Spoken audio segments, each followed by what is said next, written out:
Bad Bunny. Si te pudiera mentir, te diría aquí. Todo va marchando muy bien. What's up, guys? Welcome to another podcast episode, the Jorge Razo podcast. This time, we're Conociendo los Musicos, but from a different genre of music. A ska band. My brother Gus that got me connected with his cousin, and he reached out, wanted to go ahead and do this, and I appreciate you guys for wanting to come on here and talking about your band and letting us get to know you guys a little bit more and stuff like that. So without further ado, Undisputed World Champions. UW. Thank you. No, well, thank you guys, and let's start off real quick. Just introducing everybody and what you guys, how you guys contribute to the band. Cool, let's go. I'm Edwin. I'm the vocalist, and I write the lyrics for the band as well. Yep, I'm Angel, Undisputed, and I am the executive producer of the whole project. Okay. And over there, we got the one, the only, the Undisputed World Champion himself, Hollywood P. What is up? There you go. Hollywood P. Now, let's go on with the guy that we want to really talk about right now first. Like people are gonna be like, "What the fuck is up with the guy with the mask?" Yeah. So how did this come to be? Why the mask and why the name? Hollywood P. We got from the caricatures of La Parca from AAA in the Mexico scene, and he did WCW in the 90s. When we originally started this band, one of our original guitarists, his name's Steve, he's out in Portland. Shouts out to Steve in Portland. Steve-o. He started wearing the mask for live shows. Yeah. Once he had to take off, then July here hopped on, took the mantle. Obviously, we mixed it up a little bit, added the suit, got a different mask going. And then Hollywood P, just because we're from Hollywood, bro, Undisputed World Champions, the biggest ska band in Los Angeles right now, brother. And so straight out of Hollywood, man. Straight out of Hollywood, man. Yeah, brother. Shout out to Contamania for actually giving me that name, man. Yeah, that's true. Yeah, Sean gave me that name. Yeah, we've been working out with a small little local company called Comptomania, from Compton, obviously.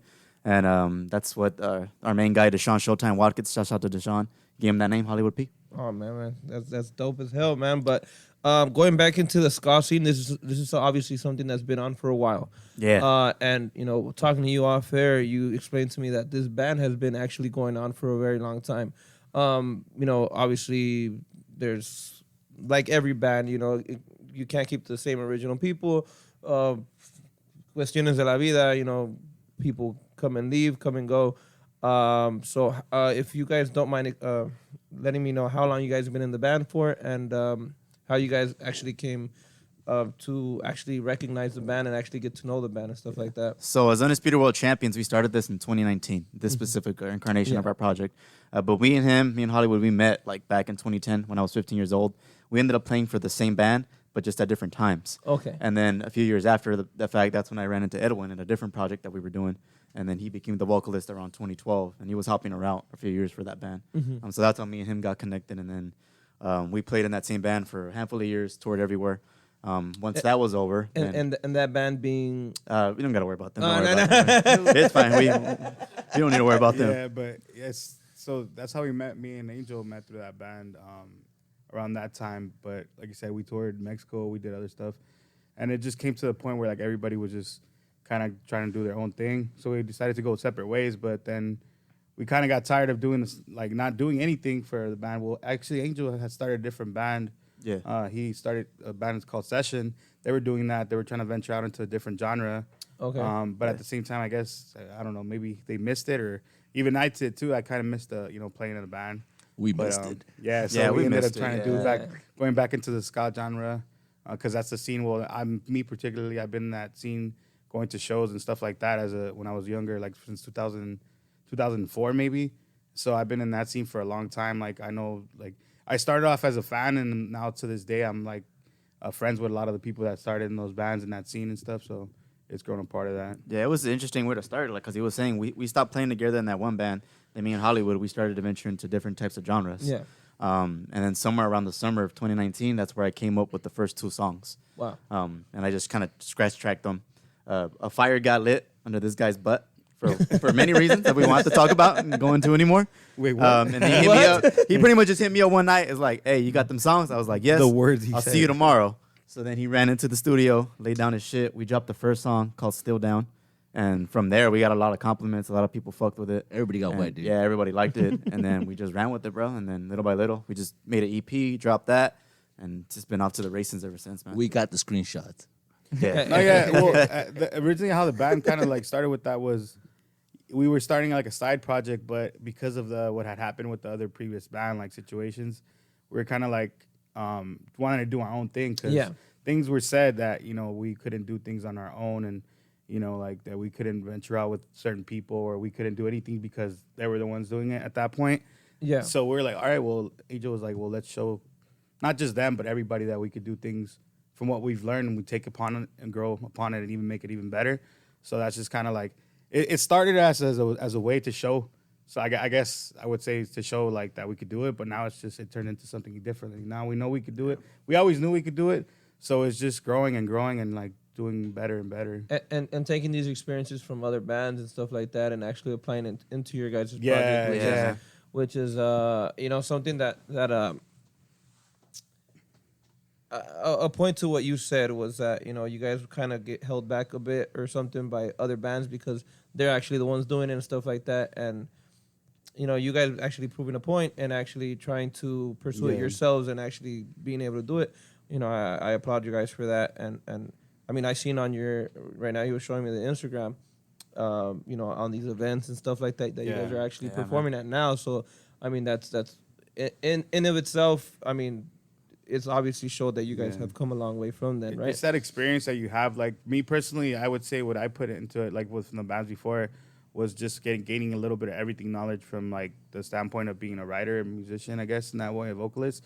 But also, I learned how to book shows. I was booking shows for the other band. I was booking the tours. I was actually like doing like the stage plots for our other band and stuff like that. So all that stuff. So I learned all that and I had those connects, and I was the one doing it. But como pasan, every band, every genre, like people just butt heads and they think somebody's better than the other person, things like that. Not to go too deep into it, but Tell me who it was. No me gustan los problemas. But it is like I said. At first, maybe it was to show like to prove a point. But in the end, now it's become a passion project that we want to do it. And we want to do it because we did a good job, man. Yeah, like I can firmly say that in ska. Like I know you're not too involved in that genre. Yeah, no, especially in LA. I think we're the fastest rising ska band out of LA. Yeah. You know what I mean? Like at least to get to the point where we can go on tour and get the house packed with over 70 people. Yeah, where definitely. I mean, look where we're at, dude. Yeah, we're in a podcast with you, and you did an amazing job these past few years doing your job here. But I mean, this podcast has nothing to do with ska. Yeah, you know what I mean? definitely. And we've made so much noise and attention that you decided to have us on here. Yeah, you know what definitely. And a lot of that goes to, I mean, like you were saying right now, really getting to know the business aspect of everything. Getting everything, coordinating everything, getting your name out there. And what's great about what he said was that a lot of people want, or when you join a band, you kind of just want to be like off to the side. You don't want the responsibility. You don't want to know how it is to do all this other stuff. All you want to do is just come on here, play, show off a bit, and then go back home. And then what's great about you guys actually learning everything and bringing all this experience and actually trying to apply it to you guys' project is that el día de mañana, if you guys ever decide to get out of the band or whatever, you each individually already know the business aspect of it, how to get it started, how to. So you guys aren't really tied to this project per se, but you guys are, willing to come together and actually do it because of, not because you're forced to be there or because that's your only way out, but because you guys actually want to be there. And I think it worked because I think everybody's on the same page here and everybody wants to grow. And like, keep growing and not just stay in the one stand place. Like, for example, like when I guess Angel was, he wants to kind of just tour instead of doing local shows because we've already done that with other bands. So we know that like the scene, people actually appreciate you a little bit more. Well, what we've seen, appreciate you more out when you venture out. There. Like San Jose, like, it was one of the biggest ones that we've gone out there. And the first time we went, they showed love. And then the next time we went back, it was just like, It was crowd got crazy, bigger you know? and bigger and bigger, bro. And the last time we went, we had over 70 people paid, man. Which is Yeah. so some people maybe 70 people is not a lot, but like in this scene and like local bands and the underground kind of thing. You know? Well, think about it, compa. If you have 20 people showing up somewhere paying $10, $15 or whatever the thing it may be, Yeah. you know, that's a substantial amount of people. Yeah. Now think about it. Fit 70 people in this motherfucking room. Yeah. Yeah. You know what I mean? Like 70 might seem like something small, especially when we're talking about big bands that are fucking hitting those, 100,000 Yeah, for whatever the case may be. But fit 70 people in this room, man, you won't be able to move. Yeah. You know what I mean? Let alone, these bands or ska bands, stuff like that, are used to playing in dive bars, are used to playing in Backyards, something like that. Yeah. 70 people in a backyard can about get you the cops called real quick. You know what I mean? Straight up. Yeah. So in this aspect, 70 people is a good follow. Yeah. You know? Yeah. A lot of the times we look at it like, at least in the norteño scene, from what I know, is well paid. So, Oh, yeah. when you guys talk about like, how do I say this without it's me sounding like I'm shitting on a genre? Not do it. But like sometimes this scene is not that well paid as norteño. it isn't, brother. You know what I mean? You You're gotta right, say bro. how it is. You know what I mean? It's Like, the truth. but It's the it's truth. the truth, bro.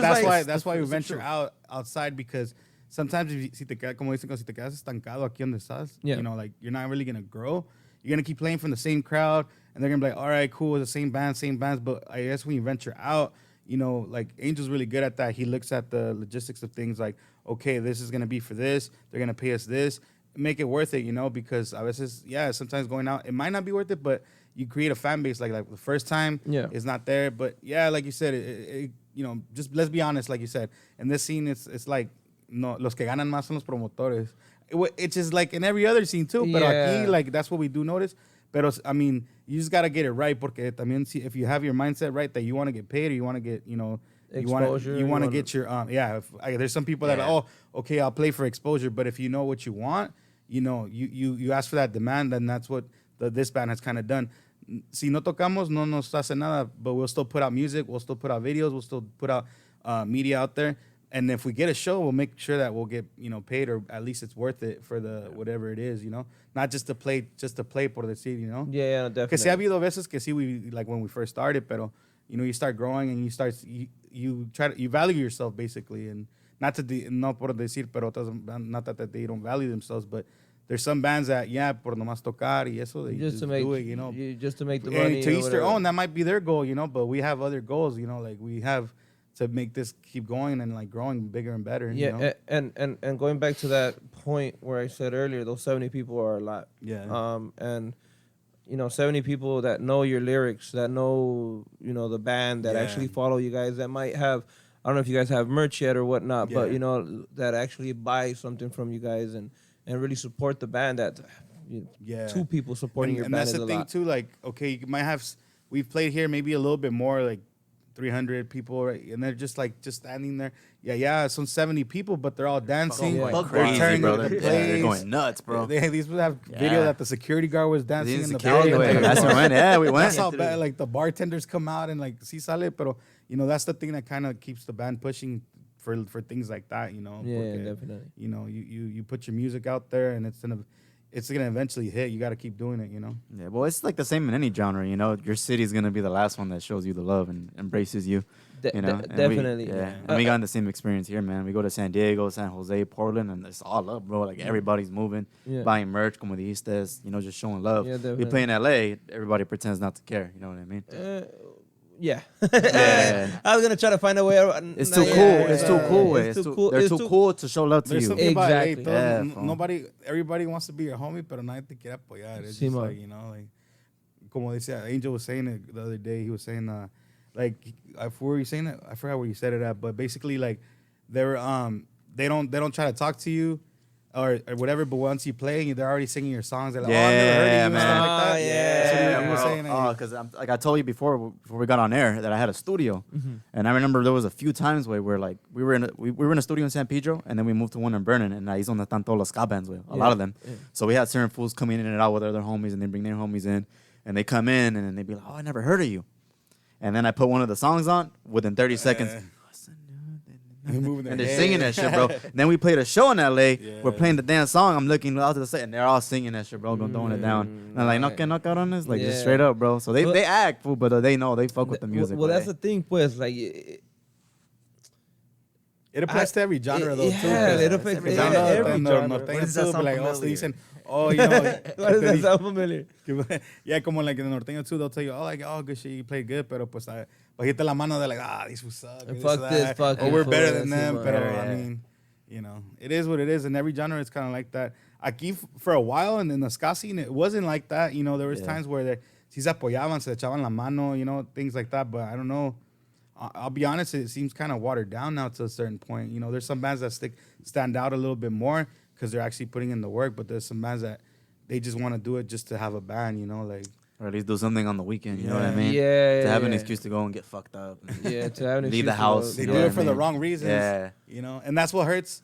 I feel like that's what hurts other bands that are actually you're trying to do stuff, trying to put out their merch, trying to put out their music because they put value into their creativity, into their work.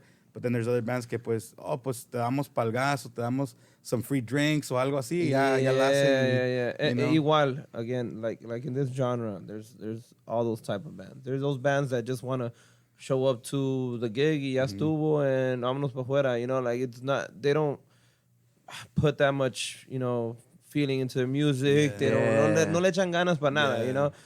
And again, every genre has its, you know, bad seed, como quien dice. Yeah, that's facts, bro. Or fucking rotten fucking, you know, apples Yeah. that are in the batch.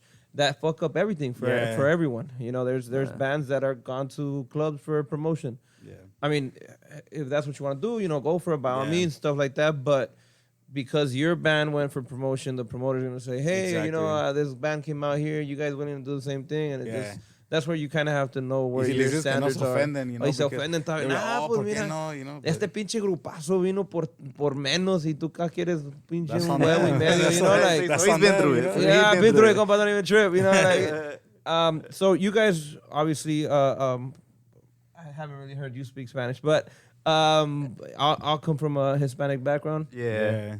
Soy de Sonora Obregón. Se le salió ahorita. Whenever we do the Yeah. español, I always let him take because he's like more fluent than I am. Yeah. There'll be words that I'll fuck up, but sí Yeah, puedo, sí puedo, yeah. sí, sí Predominantly, puedo. Yes, yeah. I can. Yes, I can. Yo sí sabo. Yo sí sabo. Predominantly, I do speak more Spanish than anything. I write my lyrics in Spanish more. Me siento más a gusto así escribirlo, no sé por qué. But, I mean, I've switched it up. You know, I do have some stuff. Well, you look white as hell, though. Yeah, That's no, where por that's eso. people. I'm trying to prove a point, you know, because they look at me and I'm like, damn, you know, like, no, pero even when I've gone to Mexico, when we would play with the other band, they're like, I don't think this will speak Spanish. He probably just sings it because, you know, some people, if they get the lyrics down, they'll sing them. Pero, and I was like, nah. Yeah. Tercer Les hablaba así elemento. bien barrio. Tercer elemento. Oh, damn. No, I mean, like, se hablaba bien barrio and they were like, oh, shit, this food knows how to start, you know, pero. Yeah, I got in Sí that me sé too defender because I've been fading on a sick one all the time we're out there, so I'm just like, they're all quiet, you know what I mean? And then like, Callado. Yo pues, me toco, da eh. vergüenza porque no miras que hablas español. And I'm like, no, sí, güey, les estás dando en grifo. I'm like, Ah, okay, but I bro, know you like, grifo. yeah, bro, like, I'm faded, bro. Like, you know, I'm just gonna be to myself. So, from what part of Mexico do your parents come My from? family's from Jalisco, Nayarit. Nayarit? yeah, Jalisco and Guanajuato. In Guanajuato. Yeah. That's right. León. From León. Yes. I was just over there. It's really bad right now. I'm not gonna lie. It's nice, but it's bad. I don't drive at night when Oh, I'm out damn. there. Nah, I wouldn't either. And you?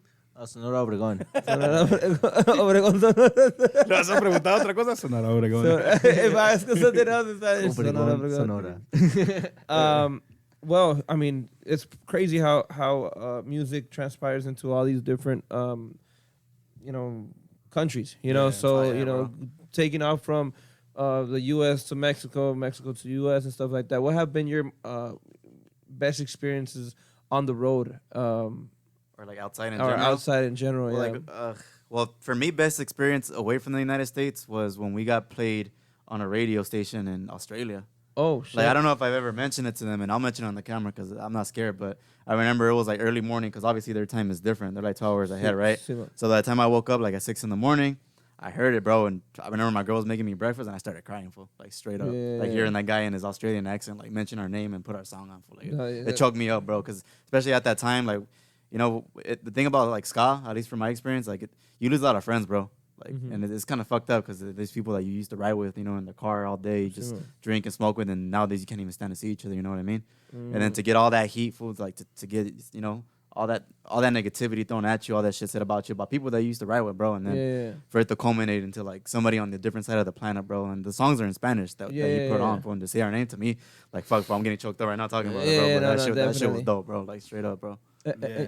For me, well, like the first time we went with this band, we went to Portland. It was a really dope experience. Like we had got our Airbnb, we hung out. It was like I don't know, it's just like being around, like, well, it's the band, but we don't really get to spend time like that. Yeah. So we spent time, we walked around. You know, it was super fun. That was one of them, but like my other like best one was that it happened with the other band, but we played in front of 12,000 people. It was a festival in Texcoco, so that one was like to me like one of the, like, and playing in Guadalajara too, because I played in Guadalajara with like one of my favorite bands. It's called Sectacore. So it was just like playing in my you know, where my parents are from, and playing with one of my favorite bands out there. It was just like super, like, it was kind of culminating to that point where like, all right, you know, this is, you know, we're kind of doing it, you know. But so. No, don't knock it short, compa. Like you're doing it. Pues. Yeah, you know, no, but you're not kind of doing it. I kind of ended it on that point because como lo que pasó ya después, you know, like, because we were at that point. Ya valió verga después. Yeah, well, es que en ese punto ya estábamos con esa banda, ya estábamos, you know, like, to the point where we're touring, we were even getting picked up by like the government was the one in Mexico. The government's the one that really is the one that is in charge of the festivals and all that stuff and picking up everything. And at that point, we were like, you know, we were up there. You know, they already knew us. They were calling us back. Pero, pues, everybody has disagreements. But at the same time, it's like, no dejamos que eso nos dejara abajo. You know, we kept with it. And I mean, with this band, we're planning on going to Mexico too. So it's going to happen too. It's not that, we're not saying it's not, we're thinking of going, we're going to go. Yeah, se va a hacer porque se va a hacer. Let me know when y'all going to Guanajuato, my boy. I'll go with you. Yeah. And you, bro? And to get flown out to Oregon and Seattle, that was the best experience for me in general, because to be doing music, you know, being flown out, and that was the first for me, you know. But to do this job is not easy, bro. In a mask, in a suit, hot as shit. In a hot venue, it can get tough. Yeah. The only guitarist, and you want to drink, and you want to get fucked up too. So it's not easy, bro. But I like to take that title, bro. Dile que si le gusta la fama o no.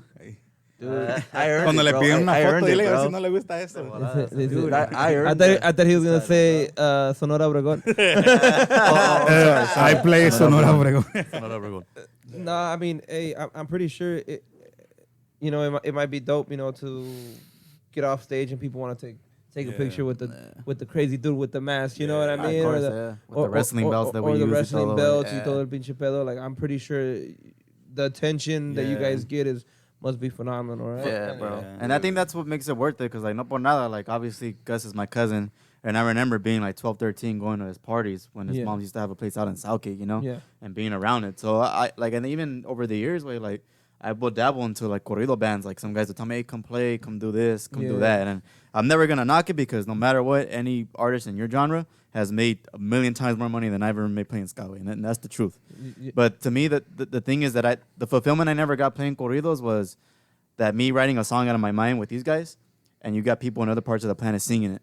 And I couldn't get that fulfillment doing corridos. Because I played some parties, but to me, it's like, you're playing to like 4 people, and that's vale madre, they don't care about you. And then we go play a rock and roll show, bro, and everyone's like singing your shit, jumping off the fucking stage for you. To me, that's where I got my fulfillment. And then I remember with Gus, he did a song with us called Travesuras, which got really, really popular, and to this day gets hundreds of streams every week, bro.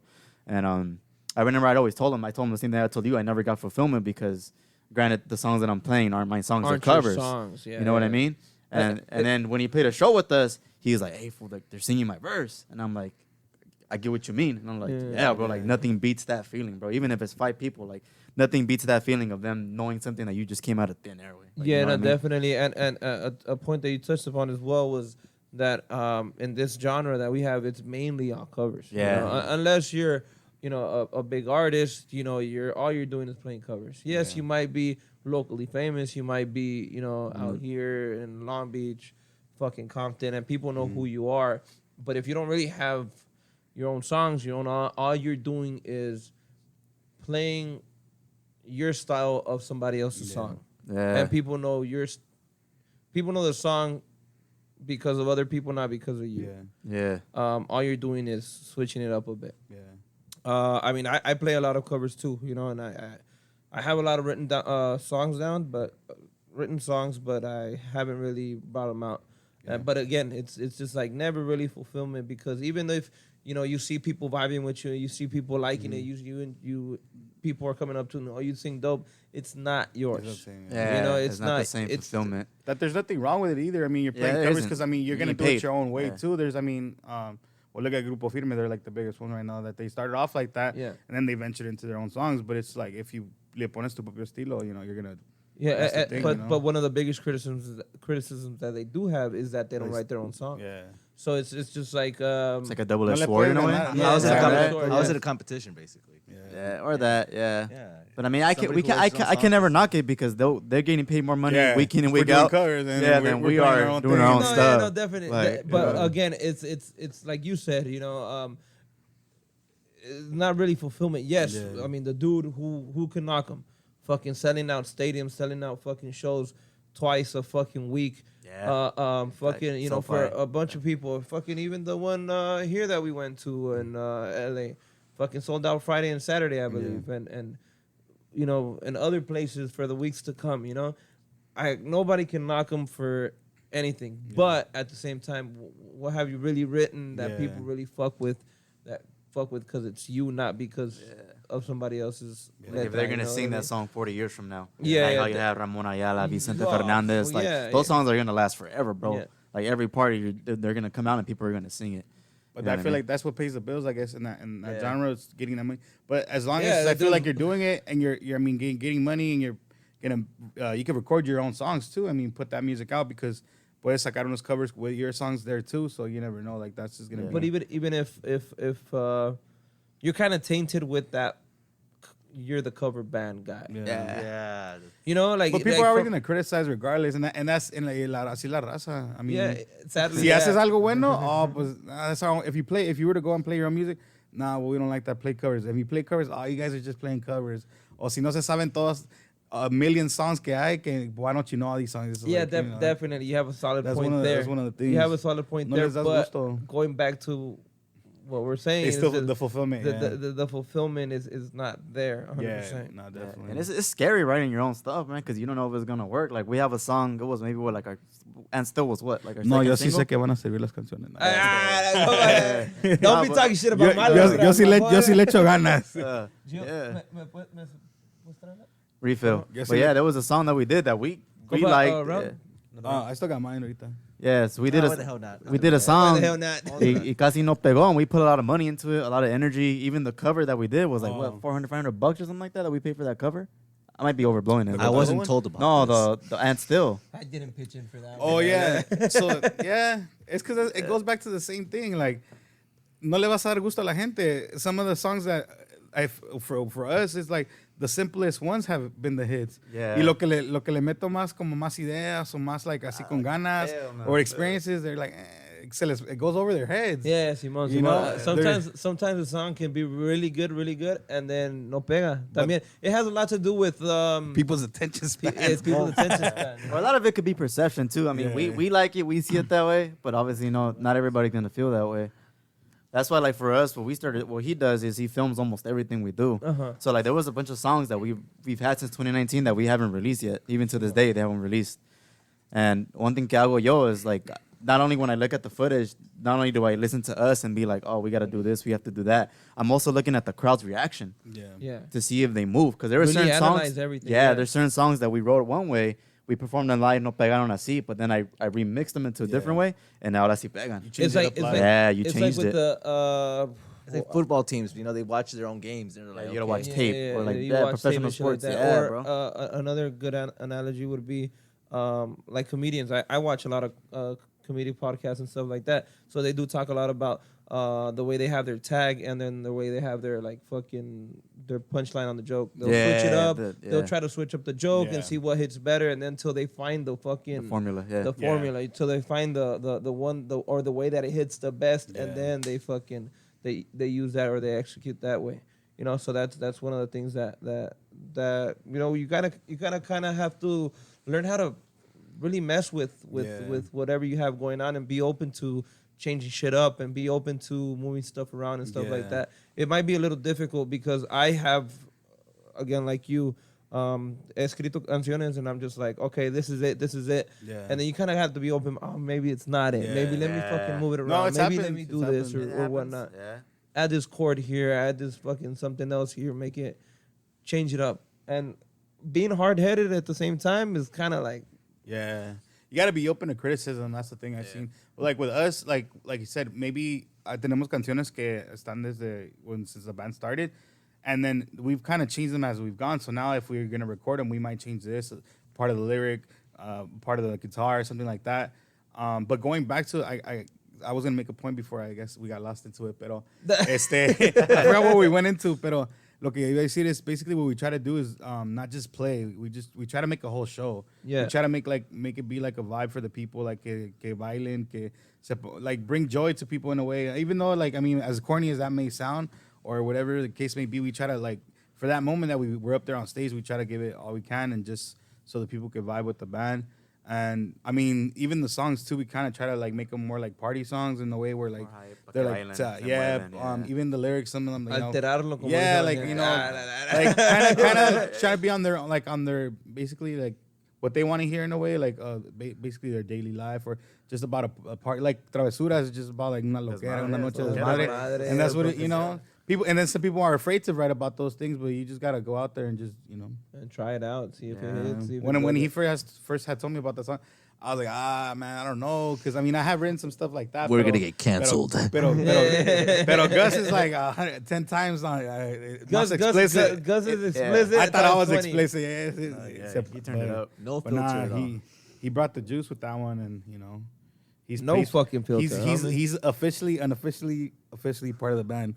So he's there. So what was the deal with that? You guys decided to just write it out, or No, how did this idea come to flourish? So for that one song, Travesuras, the reason why it was written is because at that time I was working with a Billboard charting producer, Oscar del Amor. He's a really good friend of mine, and he had access to Universal Music Group, their studio, like their Studio A, and like their facilities out in Santa Monica, like where Justin Bieber, The Weeknd, Taylor Swift, like where everybody goes. Yeah. And he got a good deal from a Grammy Award-winning producer that's a homie of his. So he plugged me up once. He's like, hey, I can get you 8 hours for a G.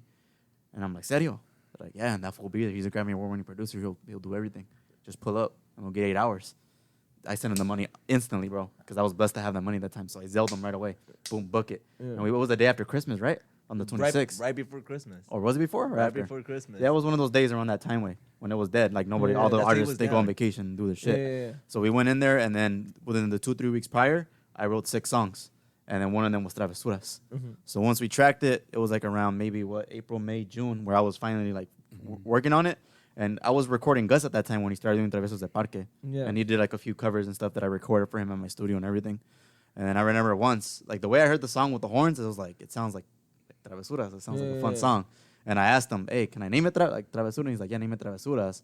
And then like a day later, I'm like, well, why don't you just get on it? Yeah. And he's like, I'm with it. Just, and then I think, you did your verse first, right? No, he did it first, and I was like, shit, because I heard it. I'm like, damn, how am I gonna top this, or how am I gonna even like match it? Because I'm like, damn, this is crazy, and I'm like, I don't know if we're gonna be able to do this.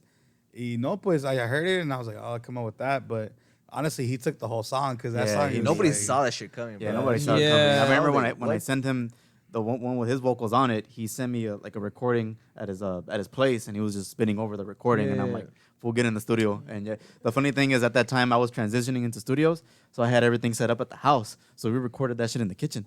And vice versa, his verse too, we recorded that in his living room. And the vocals, we tracked him and Gus inside of a living room, like just straight out the gutter type of shit, bro. Like I set it up. We laid it in. I sent it to my homie, the guy that won the Grammy. Mixed it, mastered it, dropped it, and it just blew up. We did the music video with the strippers, which is fucking... That's how a famous song is made, bro. Let's talk about that, guys. Let's talk about that for a second, actually. Well, no, for Travesuras, it was funny because he wrote his verse, and then I added my 2 cents into it. And the line that I threw into was... Era una noche desmadre con unas moras del valle. That second part was my part. Yeah. He tracked it.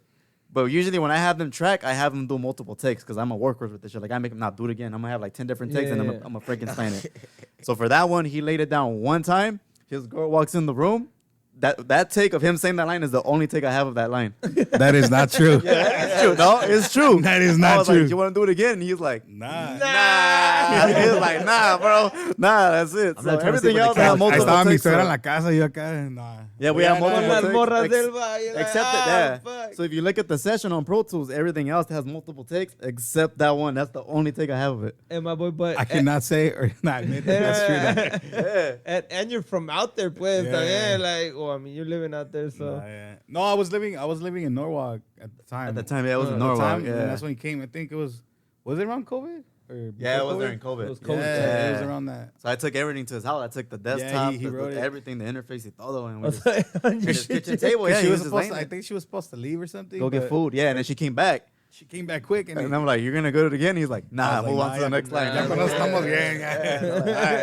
Ya se hizo ahí. Yeah, so that, I'm telling you, if you look at the Pro Tools session, that line is the only take I have of that line. Yeah. Everything else is multiple except for that one. Nah, pero Screenshot pero it, that man. whole song was just that whole song tiene su ¿cómo te digo? Su not drama, how would I say it?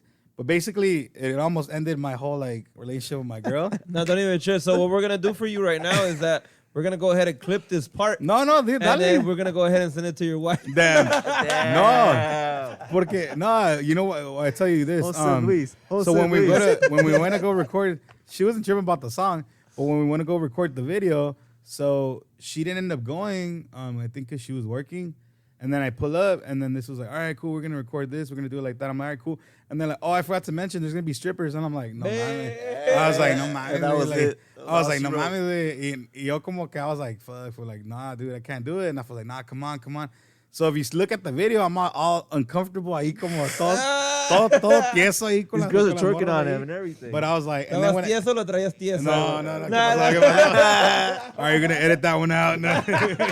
Cut that one out right there. No, pero no. So then you see, if you look at the video, if you look at the video, that's the pun right there. If you look at the video, casi no salen partes cuando salen con las morras, nomás que uno es like, como ahí ando. Ahí like all Que se scared. acercan que se acercan y tu fuchi. Nah, because that's the thing, because this wouldn't tell me how it was, you know, like, and then I just pull up, you know. How is this a problem? But nah, pues, was it that. wasn't really a big deal. I think it was more of the situation. Damn, así andaba. Show that to the camera right there. Pero no, es que, pues ya estaba grabado, ya como le iba a explicar que ya estaba pasando esto. So I didn't even tell her nothing, pero cuando salió el video, she watched it, her parents watched it, y ahí valió madre todo. ya, why like, would they they're see like, Y'all had a Hold watching up. party or what the well, fuck no, was because the deal? she shows it. Her brothers like check it out and stuff like that. So they were like, "Oh, you got a video on YouTube? All right, we checked it out." You know, they're like, "I can't believe you did that." So it almost this song and that video almost ended the whole relationship. Did your suegro like yeah, it though? Ya Did estamos you say I estamos like bien. it? Huh? Did your suegro? Nah, they were Did your kind of suegro like. like it? You know, say ahí. Probably, He might have probably, did, yeah. but nah. Es el mi yerno. But nah, but it's all good now. She knows what's up. Pero. You know that's gonna be a clip, compa. I'm sorry. No, está bien, pues. dale. Ska ruins relationships. That's a fact. Well, Stay in school, don't do drugs. ska is what? Don't play in ska bands. Don't play ska don't bands. play ska bands. So ska is obviously one genre. What other genres have influenced your guys' band that you might say? You take that one. Well, me, or just music You in general. in general, pues también. in at general, the yeah. same time. For me, like, well, traditional ska and then like Mexican ska for me a lot because when I started listening to it, it was mostly like bands in Mexico. You know, Sector Core. There's Nana Pancha. There's other bands out there, but it was more like the Sector Core was one of like the main ones that attracted me to it because when I was in like middle school, like I was really into like the como decían que eran K-rockers y todo eso que we would listen to Korn, Slipknot, all that stuff. So I was listening to all that stuff, but then when I heard about Sector Core, they were like, it was ska, but it was like with the trumpets y todo, but it was like more, well, they call it ska core, so it was just like more heavier. Yeah. So that kind of like brought into that, but that was one of my influences, and también like Los putazos. pues. yeah, basically. It was the And then, Metallica like, of Bring Me the ska. Horizon, but then Korn también, I like all that stuff. But it's a trip though because I mean this was known now. I used to listen to all that stuff, ska, rock, reggae, all that. But ahora ahorita lo que escucho on day to day is corridos, regional mexicano, all that stuff. Yeah. That's all I bump now, so it's weird. You won't catch me hearing that stuff no more. Like así como que ya lo dejé, dije nada. It's Ya estoy not- grande para esas cosas. No, lo que pasa es, I don't know if this might happen with you.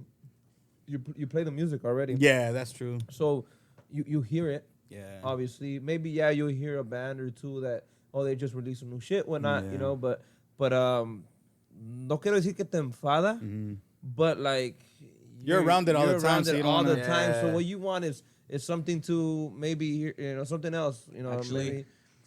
I'm the only one in this band who never listened to ska, joined a ska band, and still hasn't listened to ska. Like, I only listen to ska when I play shows. Yeah, I don't actually listen to ska. I on my think own for time. me, but the reason why I drifted away is because I finally met the guys that were behind the music. Yeah. And I turned. Oh, they yeah. didn't turn out to be.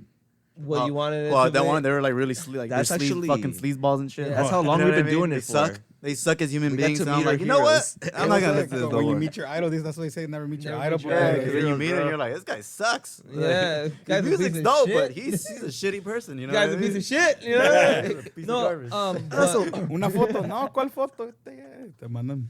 yeah, no, definitely. Yeah. And what's one of the what other genres have influenced for me, you it's in like music? rap and hip hop and trap. Like even as a kid, because I grew up in Watts and Compton, you know. Yeah. So like my uncle, he came up as like a tape trader. Yeah. So he always had like the Mac 10, Warren G, Dog Pound Oh, tapes when I was a yeah, kid. yeah. So siempre me lo ponía, and I remember at my grandma's house they had VHS tapes of me like rapping to them and stuff like that. So I already knew a bunch of Too Short lyrics, Snoop Dogg lyrics, and I was like 4 or 5 years old, bro. Oh shit. Yeah, bro. Hence why I kind of brought it into ska a little bit. Like that's why some people would like say, "Oh, we're trap ska," Oh, because yeah. of the shit we spit. You know, we talk about like money, chicks, Money, all getting that fucked stuff. up Yeah, and shit like definitely. that. Because most of the ska bands, like at least from LA, they talk about like anti-government stuff and bullshit like that. You know what I mean? Yeah. Like shit either nobody that can really feel, or, bro. or a lot of romantic stuff too. Oh yeah, there's romantic, yeah, like Yeah. Bien Estrés, but Bien Estrés is good though. Like you know, a lot of these bands like they talk about anti-gobierno, pinche gobierno corrupto, but you never see them fools at a protest and shit like that. It's like, "Oh, no mames." It's like, It's one of Yeah. those Like, and going back to that thing, there's a band that Wankster rappers, homie, that, but that talk no- about that, but they're not about it. But we're not Yeah. talking about that. yeah, bro. Like they're not about it. You know what I mean? Everything So to that me, you've it's like- talked about has actually been a real thing. in Yeah, real bro. life. Like and all the songs, that even though it's about chicks or experiences, like it's real, bro. Like even the song "Booth Reggae," like there's a lot of realness in that song, even though it's a bunch of horse shit and bullshit. It's like two real stories. shit, That's bro. that Yeah. song. If you ever get a chance to listen to that song, it's like two stories in one. Like the first part is about like meeting up with a chick and how the whole like venture, and then the next part is just about common folk like namas un día así, like you're just busy at work the whole fucking week and you Yeah. just want to can't wait for the weekend just to turn up and that click with people. My favorite line was "Dos de la mañana y la fiesta sigue. Marijuana smoke is all I'm breathing." That's my favorite line, bro. That made me a believer of UW. I wasn't in that Ahí band. tenemos un fan. I wasn't in the Si band nadie yet. más I los was quiere, also él nos producing quiere. UW. Yeah. And then once he produced those 4 original songs, and then Steve took off, I was like, dude, this sounds great. Picked up the mantle, and, you know. Yeah, just and, kept and it it's a going. double whammy because the first verse I did in English, and then obviously he tracked it, and then he did his verse in Spanish, so Yeah. it was able to hit like both sides of the Yeah. border, you know, Yeah, because yeah, definitely. you know you get the version of it in English, and then you get the version of it in Spanish, almost meaning the same things, you know. You know what? I knew it was gonna be good because I was bumping that drive before you posted it up. I was blasting it in the car, my mom's Nissan, and the fucking red light, and some bicycles were next to me, and those was like that shit. You're fucking lying. They were really. It was But Spanish. that- Yeah, that then shit's that's one good. of the songs They're that. like, "Pinche marihuano." Damn. Yeah. And that's one of the songs that, like, when we record it, it sounds totally different from how we play it Live, live now. yeah. Like, every time it may be a little different in some way, but it's more hyped every time. Yeah, because Yeah, le echamos los metales, like those horns that we have. We changed the tempo. It's a little bit more hype. Yeah. So, yeah. We had definitely. Gus recently too, driving with the accordion. Yeah, yeah. Gus. We had Gus. There's a video on Instagram where we had him do the accordion because our trumpet players couldn't show up that night. So se inventó todas las lines on the freaking Oh, accordion. shit. It was pretty rad, bro. It was so rad. We did a song by Inspector. You know Inspector? Not really. They sing the song Amargos Adios. Sé que es tarde ya. Oh yeah, But- Simon. Yeah, and My they. bad. It's because Yeah, names I'm not that good. If we show you the song, then you'll know. Yeah. but Yeah. we did it, and then he tagged them, and from their band page and the singer replied to it about it, like, "Oh, that's just pretty shit, dope." yeah. Cause you saw because he threw the horn line on the accordion when people don't hear that shit. Yeah. So they're like, "Oh fuck, that's hard," and yeah, the video got pretty. And then that band good también use. is Inspectores from Monterrey, so they're big on the Oh, no, accordion yeah, out they're there. big Yeah. on the accordion So out he there. heard that, I was like, pretty much, he was pretty cool about Yeah, that. it was pretty And what rad. has been the music that really transpired into your music, or what do you really listen to really get yourself pumped up for all this ska stuff, man? In reality, dude, Chalino. Obregón, Sonora. But I grew up with Chalino. My dad, his brothers, they all did corridos, norteños, all that kind of stuff. I grew up with that. He gave me an accordion as my first instrument, but I picked up a guitar because I saw AC/DC Angus Young fucking just killing it, dude. And it was classic rock. Yeah. And I'll listen to some classic rock, AC/DC, Metallica, dude. Just get into it, and that just puts me in the zone. And I'll listen to all kinds of stuff. I go to raves too, Yeah. Fucking amazing, man. Listen to all this type of. I mean, it's also like I said, it's also good to be open minded about all this type of music. You know, Yeah, that's really. the thing with him. Like, he's a good soldier at the end of the day. So even though granted, he can't always fully influence the song, like, he can do what needs to be done on it. Yeah, definitely. You know what I mean? Because that's how at least I work with the music. Like, I write the majority of the music, but then I have somebody writing the horn lines. I have my homie Alex writing the bass lines. He does the vocals. So everybody kind of has their own sense to it. But I'm the mad scientist that just puts it together. Yeah, so I can't say I take full credit for it. I'm just the one that piecemeals it together in a certain way. What I learned in 16 years, Yeah. the less that I do, the better. Because it lets the horns do their magic. It lets the vocals do their magic. Yeah, Ska scene, it's a everybody song, wanted to you know, shine. you're writing a I song. love horns in the ska scene, bro. Yeah. Horns. Oh, yeah, the best. Oh my goodness. That's what makes ska to me is the horns. Yeah. Because when we first started, like, our first EP has no horns because we didn't think we would end up having horns. And then I got connected with my homie Manny, who's probably, to me, the best, like, ska horn player in Los Angeles ever. Yeah. And I had him work with me, and he plays everything. He plays the saxophone, trumpet, trombone. I got him in. He likes modelos, so I bought him modelos. I smoked them out, and he just laid them out, bro. And then and to this day, he tours with us when he can. You know, he writes all of our horn lines. Literally, I have no say in them. He writes everything, and it's like damn near perfect when me and it's like Shaq and Kobe, bro. When me and him get together. Yeah. He comes in and does his magic. Like, he'll just, like, hear the song. All right, this sounds like this. And he's like, where do you want him? And they go, I'll put him right here, right here, right here, right here. And he's like, all right. And boom, he does his shit. Fucking amazing. Aside from you guys, obviously you guys are gonna say you guys, but who do you think are the best ska bands around here in the area? In LA? That's tough. To Or say. maybe not even from these last couple years, but from years past. I would say one of the biggest ones for me is Voodoo Glow Skulls. Yeah. That was one Voodoo of the Glow biggest Skulls, ones. yeah. I mean, Suicide Machines también, or Yeah, but they're not from LA. oh, from LA, like local ones. I mean, Well, BGS, honestly, to me, because they're the ones that like broke it big mainstream, especially because they were around since the '90s. Like they played with Sublime when they were around playing backyards in Long Beach and stuff like that. And a lot of people actually compare the whole Voodoo Glow Skulls. They think that we got this from them, when in reality we're a wrestling themed band. Yeah, we're a wrestling themed band. That But yeah, to me, paying then, homage to them. we had a chance to work with them.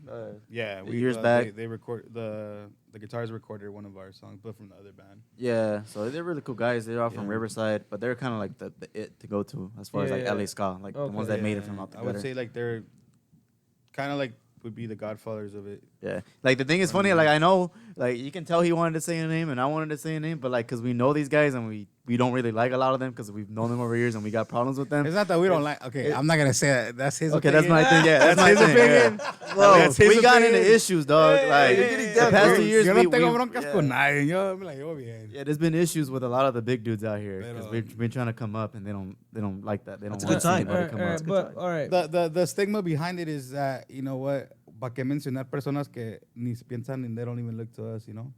So that's ahí te la pongo más clara de que he's not gonna mention nobody que he knows that they could have mentioned us because they say what's up to us, or they're like, oh yeah, your band's dope y esto y behind closed doors te dicen que sos buena onda, pero cuando tienen chance de hey, who's an up and coming band that you recommend o algo así, they're never gonna say that because no te quieren dar.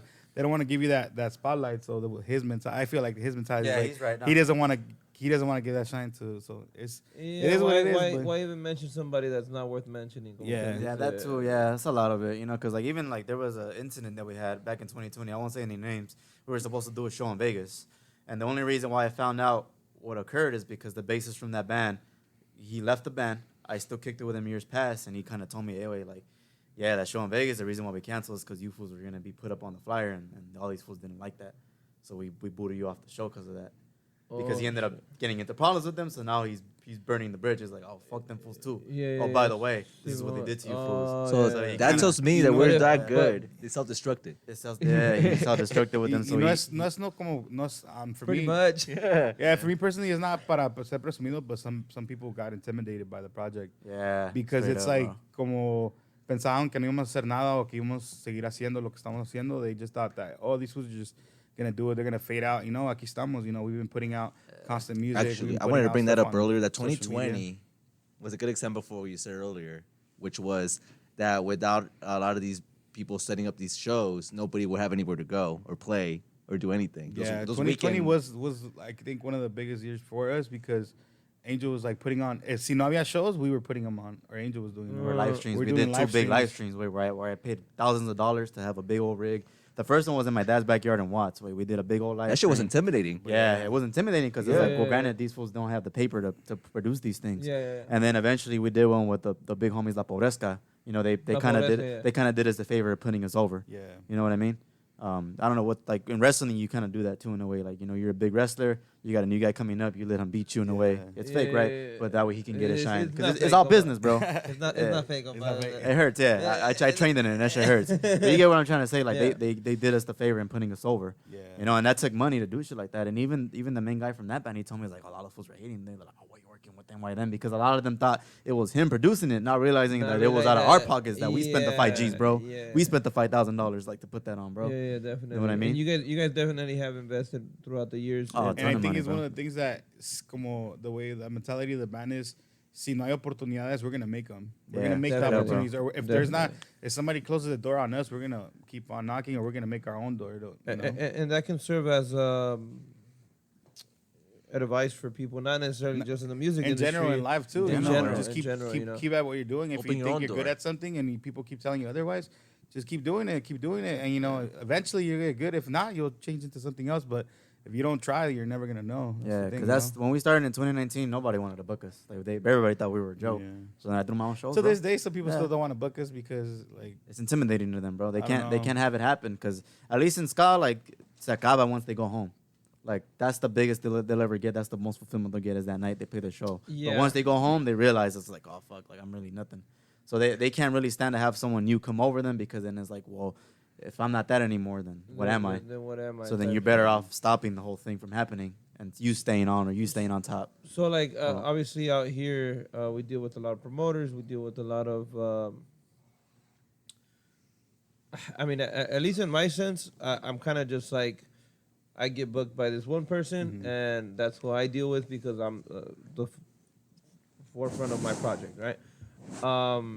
How is it with your guys' stuff? Like, is it like, do you guys have to run through a lot of promoters and like different venues and stuff like that, or like? It could be like that, but like como dijo Edwin, we found our own way. You know, like Yeah. the San Jose guy, we book with the venue directly. it used to be- Directly, Yeah, yeah. we just direct to them, in, bro. in this scene, it used to be so much different. Like there was a couple of different promoters, and they were the kind of the ones in charge of booking you and stuff like that. Because I remember, sorry to cut you off. Because I remember when I would listen to ska and stuff like that.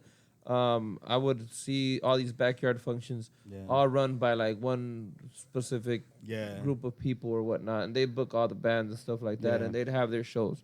And they'd bring like 3-4 bands, and then they'd have them in a split the show backyard on, thing. yeah. They'd split the. They wouldn't. They'd just break off the people Yeah. with whatever they wanted, you know, the local bands and stuff like that. But it was just mainly like a handful of people that were actually Oh. because ska, and again, not to say in a disrespectful way or stuff like that, it's kind of not as big as norteño scene and stuff like that. No, So of course not. so So it's it's like only a handful. underground Yes. in LA, I guess, because I mean, in the OC, they got a lot of. I mean, it depends too, honestly, on where you want to be at, because there is a lot of good shows in like in Orange County that they're still picking up a lot of bands like that. Yeah, but they're more- definitely. But a lo que me refiero yo is that there was only like a handful of people that would actually, a handful of promoters that Oh, would yeah. actually go Yeah, ahead and so- book yeah. those shows. Yeah. So you were kind of like at the mercy of the This was brought up. Is basically you are at the mercy of the people who have control of the flyer. of the flyer. Yeah, definitely. Yeah, So they decide your fate, and as a grown man, come on, Yeah. I'm not gonna let somebody decide. But I feel like what that's happens good, to my that's good band. and bad because Yeah, definitely. before it was like a couple and they were controlling it. Now there's too many, and it's like like that's what I'm saying. It's kind of watered down because it's like so many promotions and they want to have a show the same day with the same bands. Like how can you even do that? Like with blocks, Yeah. within blocks. But of then, each then other. again, a lot of it's con like mala intención. Like, Yeah. you know, they cock block the shows. Yeah. But back then it wasn't like that because when I started throwing shows at my mom's house when I was like 14, 15.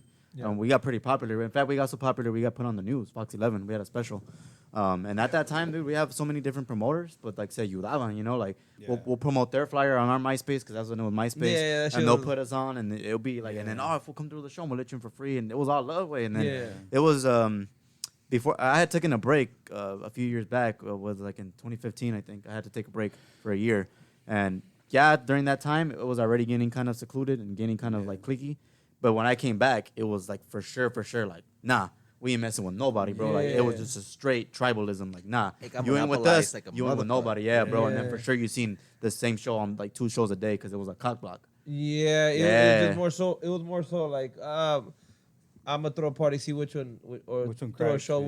which was really cracking. Who's really Yeah. And it gonna sucks, support. like, cause like I feel like that kind of sucks because even if it's at the at the backyard level, or if it could be at a venue, because you got 2 good events, but it's like ni esta persona va a estar bien, ni esta persona. So it's like you're kind of cock blocking each other. So it's like, you know, I think at the end of the You day, know? the people that really take the hit from that little beef or whatever the fuck you want to call it the musicians. would be the bands. Yeah. You know, people don't really or people get separated instead of seeing a really good show with 4 or 5 Yeah. good bands, you know, that are gonna fucking perform and give a good show. You know, you have lo que viene siendo basically just like a fill. So you have Yeah. 2 bands and like 3 somewhat good bands, and then over there igual, you know, 2 good bands, That's 3 true. somewhat good bands, and if the band is not good before the main acts, you know, you're kind of like people are gonna start walking out, people are gonna start. Well, and,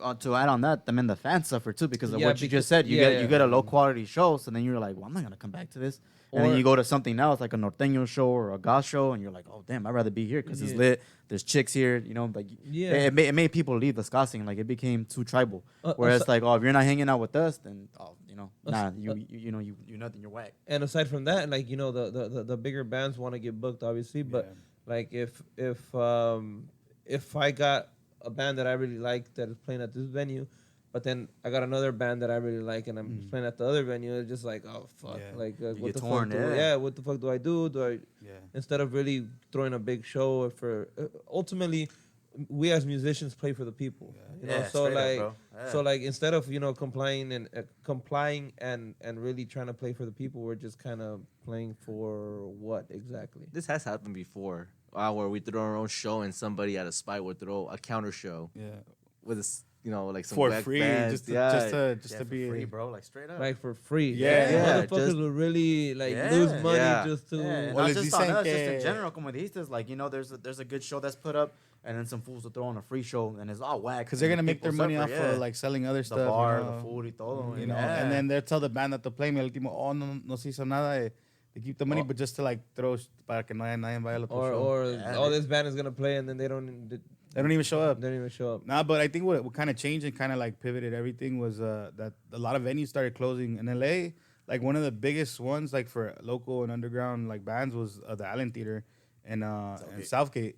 And I'm not sure if you ever heard of that, but that venue alone, a veces tenían shows desde el jueves. So it would be one night metal, one night punk, one night ska, and then they would have desde local bands to like really good bands.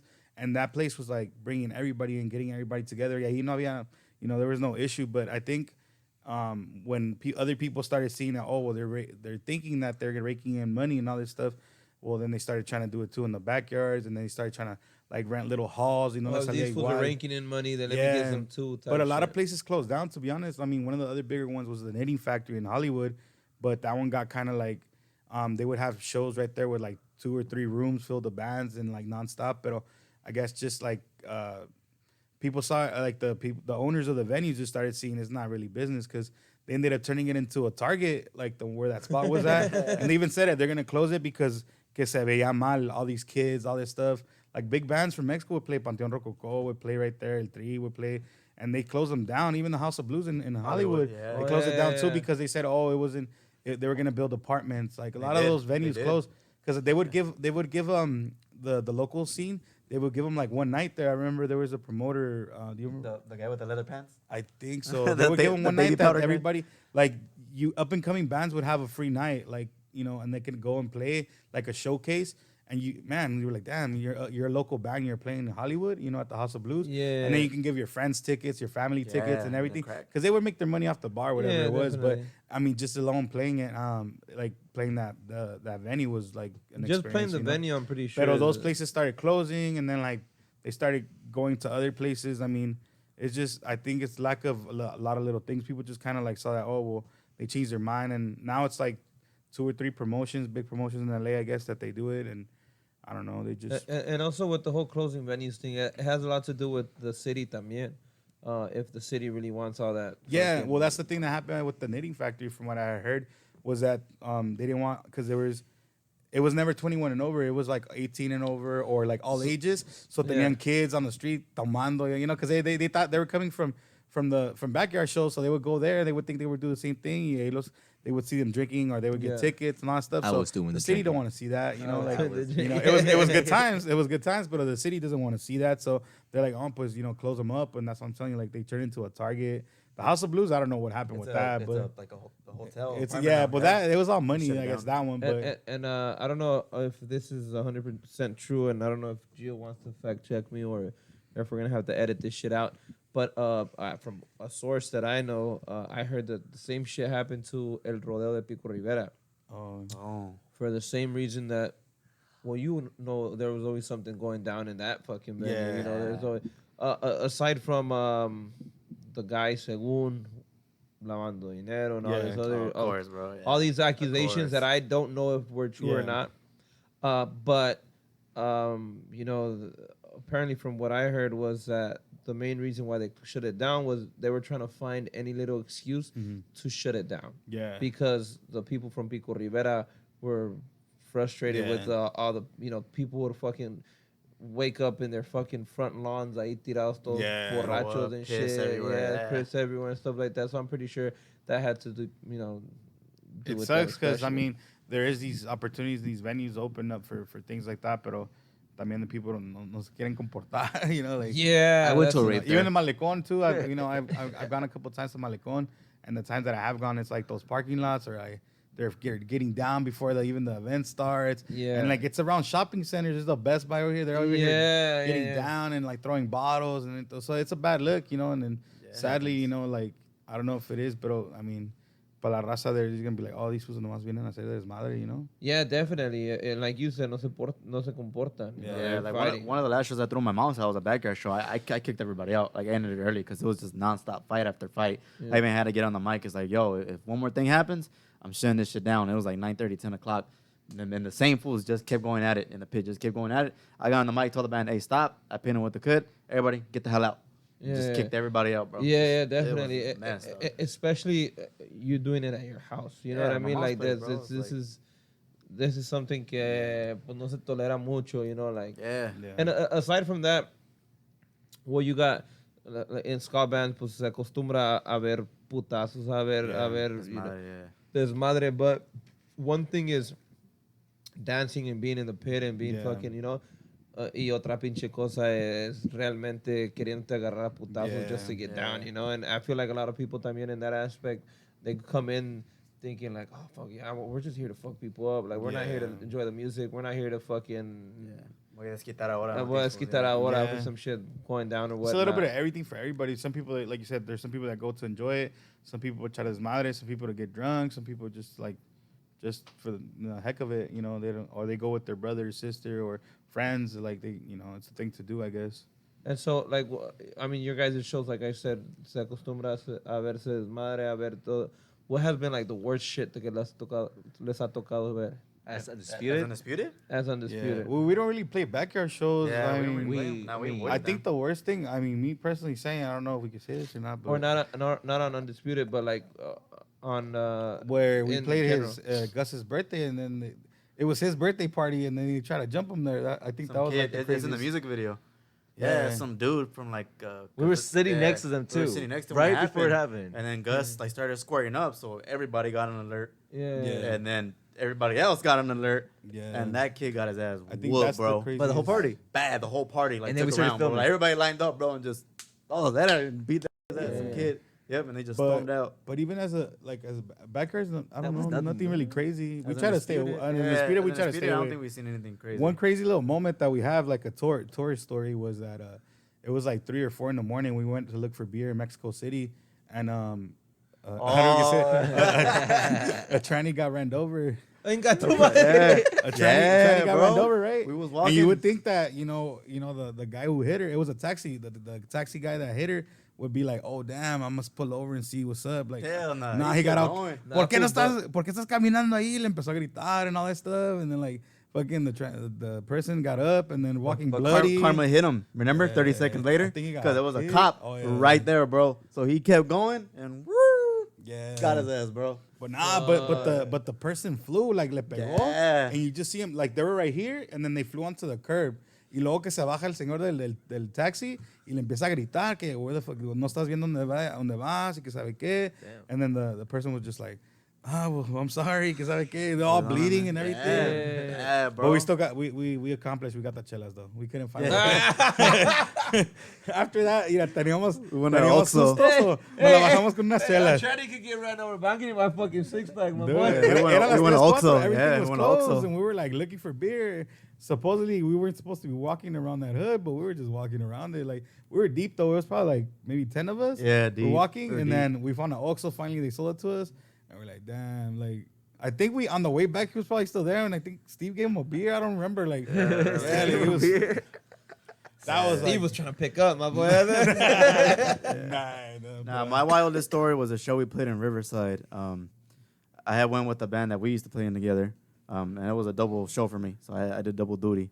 And then I remember the security out there was a bunch of fools, dick. Like, you could tell a bunch of fools, dick. Like, a gang of them. Yeah. And I think a fight happened. They tried to break it up. They started swinging, but it's a rumble, and it's a dark backyard in Riverside. Mindful, it's dark out there. Pitch black, Riverside at humongous night, no, backyard. I remember that. Yeah, bro. So this is where it got crazy. So huge rumble starts happening. Other people get swung.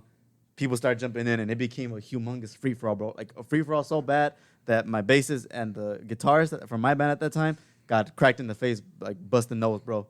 Straight up, like it got bad, like Somebody super bad. pulled out a gun. Yeah, that's and why. shot in the air, dog. Like straight capped up in the air. And motherfucker was walking towards me. And I'm They were like, shooting oh, at hell the, no. And everybody shooting was up, running. bro. They were shooting at the people. Yeah, so I dicked to the side on the car, kept capping. I was out. Yeah, and then a car, and then a car of someone that got wronged by some dude in the middle of the street takes off, runs his ass over, dog. I remember that. I remember Straight that. runs The his fool in over. the fucking the fool that was shooting. Yeah, runs his ass over, hits the ground. They drove into the house, the property, and they ran them over. Yeah, and they ran him over, bro, like on se metieron, way. And then there's rumble across the street in the neighbor's yard, and they're all, hey, get out my yard. I forgot about that one. Rumbles, Yeah. bro. And then literally within seconds, the whole block gets swarmed. Cops, helicopters, because the shots, people getting shot at, bro. Si le alcanzaron a dar unas 3-4 personas, like maybe on their back or whatever. But yeah, it happened out of nowhere. So it's because it was a backyard show, but the security guards. That was your first problem. Well, they were That was your first fools. problem. What he means by fools. They Cholos, they high were socks. from the same Like, No, they were Beanies, from like a everything, bro. greaser crew. The opposite They were like of a this. greaser crew, cholos. Like, and so these was, I guess, some like rivals some came gangsters, through. pero Yeah, bien peinados. yeah, con su palmer aquí, you know. Con petito and shit. Yeah, so they pulled up. They were the security guards, but I guess the rival fools pulled up or whatever. And well, they didn't know that they were rivals because they're all like dressed up as security guards thing, and they saw them and they nomás supposedly because they were acting dumb or whatever. Nah, they just started swinging on them for no reason. Yeah, but the thing is, it was a big rumble, so other people, like, imagine us kicking it, bro, and somebody just swings on you. We just gonna jump in, Yeah, dog, and it Simon, became a Simon. free for all, like everybody against everybody, dog. Was it? Was there a Food pool? versus There? rival. It was empty. Nah. No. Fool It versus wasn't. rival fools. And there was only one little exit on the cutway al lado. Obviously, the side of the Translation: house, fools dog. means cholos. Nah. So everybody came outside, and there was a rumble in the street, in the backyard. Like, it was a free-for-all, bro. I'm telling you, our band members had nothing to do with it, and Yeah. they got cracked in the face, bro. Yeah. Just for walking away. Like, just for walking. I was at the car. They had sent me to get something from the car, and then I'm hearing a bunch of shit. I'm like, what the hell? So then I call them. They're like, hey, what's going on? Nah, fool, get over here, fool. We're getting fucked up. Yeah, no. And I'm like, oh. They're like, and then he calls me back. Never mind, don't go. They're shooting. They're shooting. Yeah, they're like, nah, just turn on the car and pull the car up. Yeah, I fucking pulled up to the That front. fool turned on the car and left. That's what that fool Nah, did. I got the car and I got everybody in because I guess our other bandmates, like, they were trying to They were trying to, like, help somebody. Yeah, they were trying to help Getting somebody, jumped that we and they knew. got caught up in the middle of the thing. They didn't Wham, even bro. care if they were band members. I think Wham. they had broke a guitar or something, or a part of the drums. Like, there was a drum set on the side, and I was like, oh, All right, now, I forgot about that one. now in my contracts, at least, you know, it dice que case of a fight, whatever, break my instruments. Oh, okay. You guys are liable. You guys are liable for the Ahí nos mandas instrument. para que hacemos una igual. So what the hell happened there? Damn, Free for all, bro. every You man, just every had a man for dip. themselves. Yeah, because then you got to be mindful. The cops weren't, and I remember perfectly, bro, verbatim. My bassist was in the car, like, you know, with his hands over his nose because he's gushing blood. And I hear the cops swarming up, and we're like, fool, dip. And he dips. And as soon as he hits the corner, cops just whirl up. So literally within like 5 seconds, we all would have been trapped and we all would have been questioned and shit like that, bro. I think that's the difference though, because like technically you could say you guys kind of play backyards, but not really because they hire you guys, so it's like the family or whatever. But I have heard that there's like events también que they hire a bunch of bands and it's a house y todo esto y así puede pasar cosas así. But I guess maybe they have a little bit more respect for it. Bro, nah. Ya pedos, people don't give a fuck. But at least it's not. At least it's not I've like gone to parties where the nephew is getting down with the tío, and like I'm. Oh yeah, of course. No, but that's. I mean, I guess that's common in that. But it's not like 12-year-olds. It's not like, no, but the it's thing not is, like 12 or but 13-year-olds que están acá y luego you got some 18-year-olds fighting with them. And no, then but the thing is, in those situations, was like when the family fights, it's tough. The family splits in two, dog. Like what I'm talking about, like they're backing up this guy, but the other family's backing up this guy. They're about to get down. They're about to fucking.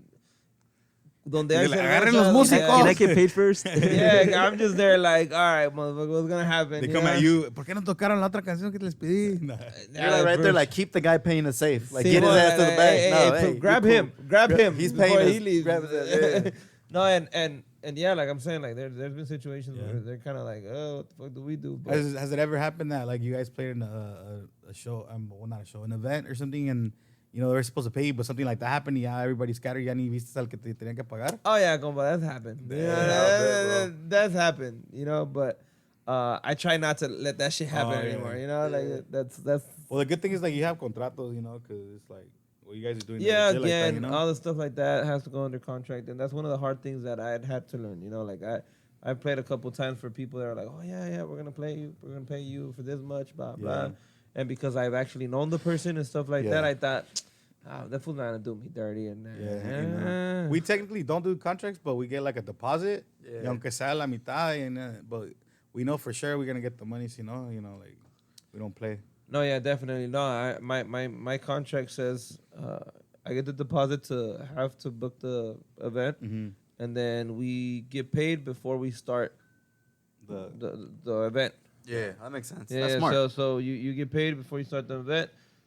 If you want any hours after that, then we talk about what you want after that. But as far as my contract, you me lo pagas to the full before I even start. Because of past experience and stuff like that. They get too hammered or some shit. They get too drunk. They don't even know what the fuck. I gotta deal with it the next day. Like, nah, compa, you didn't pay me the whole thing. Yeah, I paid you. Yeah. Nah. You paid me before. And a lot of people también, like the people that usually get drunk and know that they get drunk, they'll come up to me straight up. They're like, hey, compa, I don't want to be dealing with money. Que later, can I hear you go, my boy? Like, that's it. Yeah. But again, past experiences, bro. Like all this other stuff. Now, with you guys, obviously it's way different than my genre. But you guys le involucran Spanish, Yeah. And how beneficial has that been for your guys' music to really, transpire into both countries, both the U.S. and Mexico? Like, do you think if we in the norteño scene can actually empezar a involucrarle English into the songs like that, you think more people will start trying to dabble into our scene? Well, I know for like norteño, I mean, I've heard some couple of songs like I have English. I mean, sí están escuchados, but I think it might be different, I think, in my personal opinion. But like for us, I think we benefited more from English than Spanish. It depends. Yeah. It depends because I know there's a big market for this type of music in Mexico. So we could go over there. Even if we have English songs, we could play them as maybe the fillers, and they'll still know them. They'll know English. But I mean, in a way for us to tour, what he means, I guess, beneficial for us to write some stuff in English because he has been wanting me to write more in English. Because if we want to tour like certain places, like because we played in Portland and a lot of that stuff was in Spanish. And it was like, yeah, well, I'm doing my thing, pero como que they're still vibing to it, but in the back of my head, I'm like, no le entienden ni madre, just like that. Yeah, so I'm just like, but hey, they're vibing to it. So hey, what the fuck is this white guy saying? What kind of English is this? Yeah, serio. But I think it is beneficial to have a little bit of both in ours because I mean, we could venture out to the market, like in Mexico, because there's a big market for it out there. And over here, I mean, if you do go out there and if you want to switch it up a little bit, not just to keep on playing Spanish, because the people are cool about it. I mean, pero you never know. They'll just be like, hey, pues cámbiale, But yeah, it's easier in ska because you gotta be mindful. Ska started off as mostly like an English genre, Yeah. and then there's ska mexicano, but like Mexican regional music is Mexican regional Regional music. music, Like yeah, it so- isn't punk. Like you could do a punk band and sing in Spanish, German, Yeah. Chinese, whatever you want to do.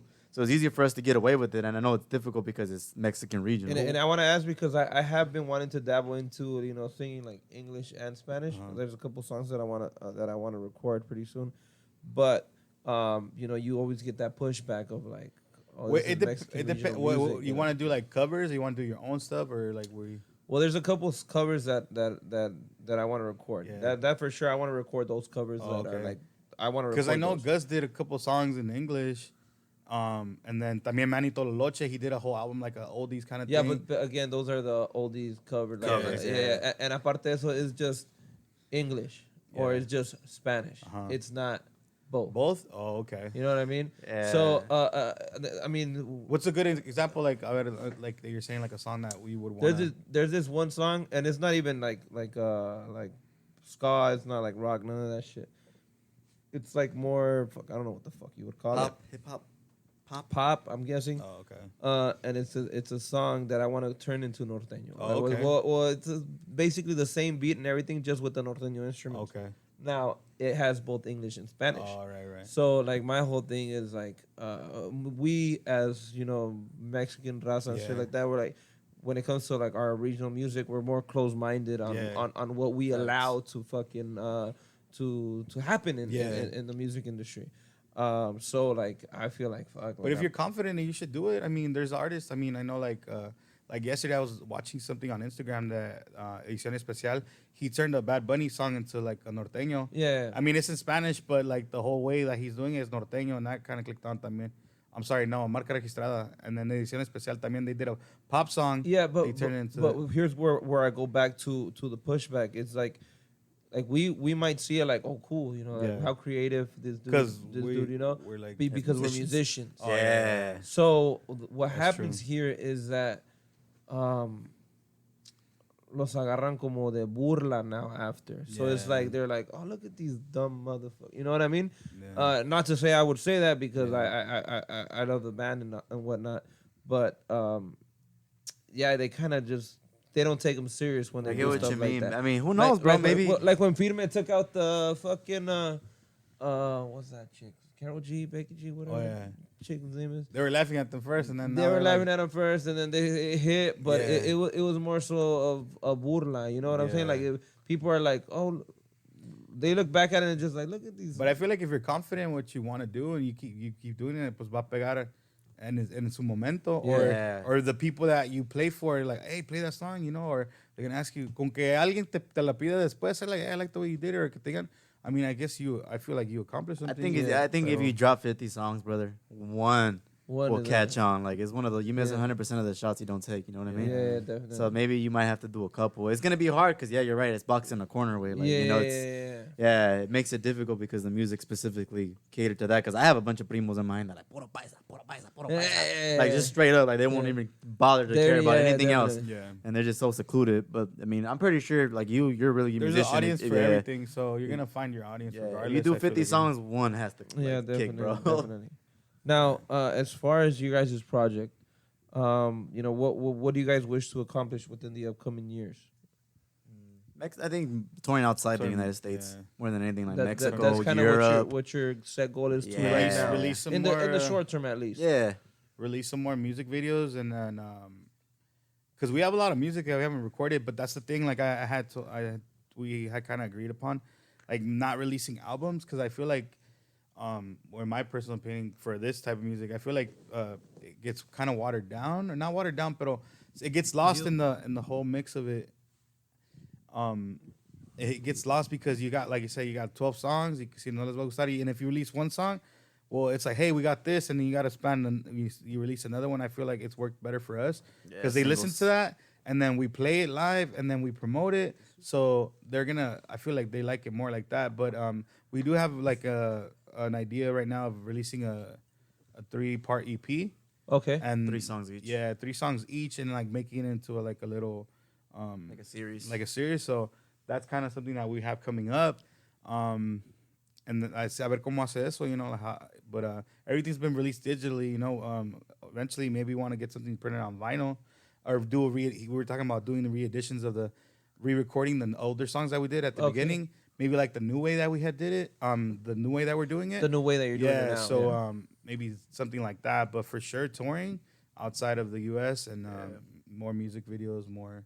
Like I like to go to Europe. Like Europe to me would be like the best place to go and do something. Because obviously Mexico, we did it already, and we want to do it again. Yeah, it's definitely. fun as hell, and the people will dig it. But to me, it's like Europe to be like the final frontier. Because I don't see myself doing this for much longer, brother. Like straight up, like that's the one thing that I think a lot of musicians in all genres, I guess, is they don't realize like everything has a shelf life. You know what I mean? Yeah. And within good reason, you know, you can make a lot of noise within the time that you're doing it. But you know, there goes a point in time where like there's certain bands that have been around ska scene that they kind of left for a while. Then they came back and it actually ended up hurting their legacy apart from helping it. Yeah, definitely. Because it ended up just being some watered down bull crap that, you know, was just kind of for fun. Yeah, it's cool to do one comeback show, ¿verdad?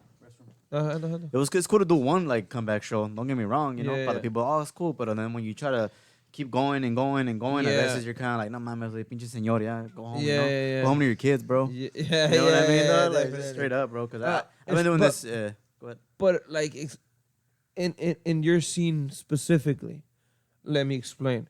Like right now, Bookie's fucking went on that big fucking tour. Yeah. Right? And people are still willing to fucking check those guys out. Yeah. But I think with your type of music, is like it's more hype, it's more jumping around, it's more like a young man's game in a way. It's like a young band, exactly. So like when it comes to your genre, I think that's kind of more like when it's like, okay, you guys are like out of the age where you should probably just call it quits. You know, not in that sense. You know, play music at home, whatnot. But it's just like you're out of the scene, if that makes any sense. You know, I mean that's just the way I look at it, because I think that's what I'm trying to say too. You know, that's just there is a cutoff point, because is it like I see a lot of people out here, bro, that are over 40 with multiple kids, working regular ass jobs, but of course that's trying to go play ska shows in the backyards. And it's like, no, man, come on, bro. Go spend time with your family, dog. Like, you know, be there for them, bro. Like, you don't have to be out here all weekend, fool. Fucking around, dick. You know what I mean? Like, definitely. Just go home, fool. Like, it's okay to do that. You don't have to always be here. Like, to me, that's what I'm saying. Like, there's some people that come back and push the effort, and it hurts the legacy more than help it. Apart from leaving it what it was, because people will still bump that music. Like, there's certain bands that did never come back. And I was listening to some of them this week, and on YouTube in the comments, 2022, I'm still bumping it. People still love it. But it is when you come back, then you look all sleazy and shitty, and then people just. What are one of those bands that you listen to that you're like, oh shit? From ska scene? Amenaza. The homies Amenaza. Like, they were pretty awesome. Like, they're from the Valley. They were the band that, like, they were one of the only ska bands, like, from LA, this area, that I had the people jumping off the stage, like, going super nuts, bro. And then once they stopped. Like, they never came back. And I mean, I hope they never do.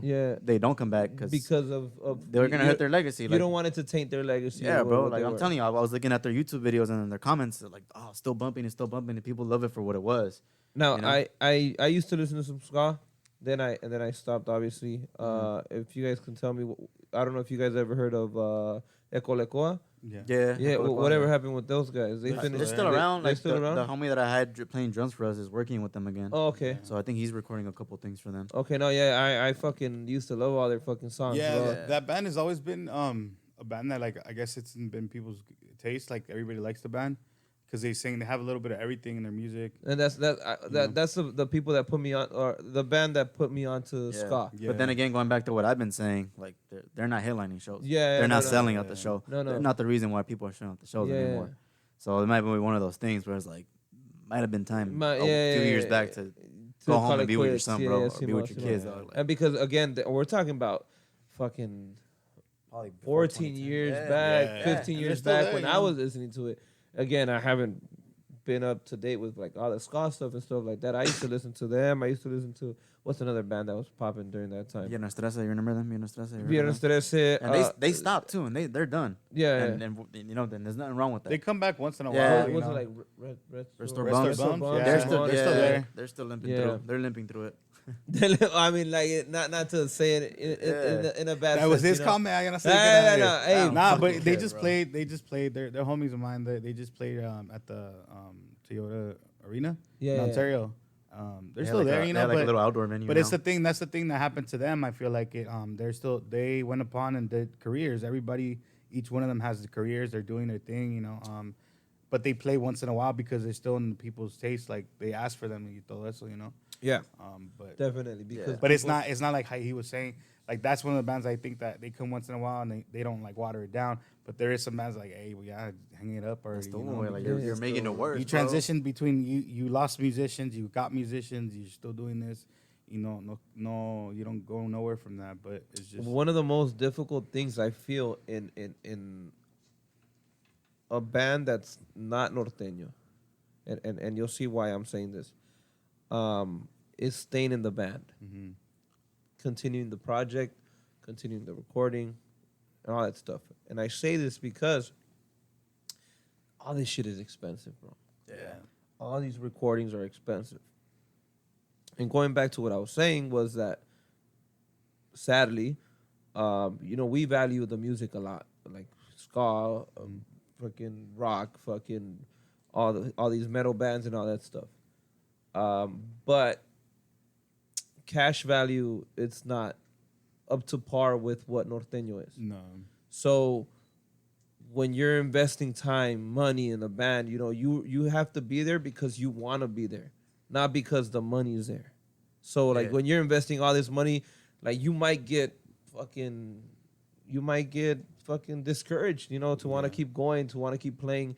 And then you're still investing fucking thousands of dollars on recordings, and you're still investing fucking all this fucking money to practices and all that stuff when you're not. And at the end of the day, at the end of the week, you're not making anything. Yeah. So that's why I feel that all these bands, all these ska bands, all these they tend to Have a short lifespan. have a short life. Yeah, exactly. Yeah, because I've noticed that because I've actually thought about that too because like I said, I honestly listen to like más ahorita más corridos, regional mexicano, all that stuff, and I've seen some bands like, but it all goes back to it too. Like with our scene también, there could be people que le están dando 110%, and they're really good musicians, really good bands, pero si no le cambian a este promoter o no hacen esto, they could be putting out really good music, but it's just like they're not catching the eye of somebody that's gonna help them out. They're not gonna go anywhere, I guess. And some people se quedan estancados porque they don't want to push their own stuff like that, and that's one thing. But like acá también el regional mexicano, I feel like or corridos or norteño, there's a lot of really good bands too. But también, it's just I feel like it's the same thing too. They could be giving it all, but there's so many bands and up and coming people coming out more and more now that también it's like. If there's promoters involved in there too, if they're giving them the right slots or if they're doing this, it all depends. And then I think it's the mindset too. If you're doing it for the money, you're doing it for the music, you're doing it for the long run. Because I know people that are really good musicians, then they play norteño and all that stuff, and they're like, nah, I just want to play just to make money, but they're just like want to fill in, and then there's nothing wrong with that. But like if you want to take it more serious or you want to be taken more serious, then do your project, put work into it. I don't know. I just think it's maybe in our scene. I think it was the work ethic that our scene gave us was pushing forward. Because if nobody's gonna focus on you, you focus on yourself. That's how I took it. I think he took it like that too. Yeah. Like and that's the mindset that we got from it. But I'm not sure if it's the same in the norteño. And I think again, I'm looking at this outside in, so I don't know exactly, but I feel like when I see these bands, bro, like when I see these ska bands and stuff like that, they're all hyped, we're all happy to be playing with each other and shit like that. I feel that's kind of like what kind of makes them, joyful, happy, you know? And I feel that's why they tend to look like happier with the projects, you know what I'm saying? Like I've noticed some bands that these guys are fucking, they play, but like on stage you could even tell like these fools are like mad at each other, or these fools are like don't want to be there. They'll rather be somewhere else with another band with making money somewhere else. And when I see these ska bands and all this stuff, they're like happy to fucking be there, happy to play, because the money and all that other aspect is not really.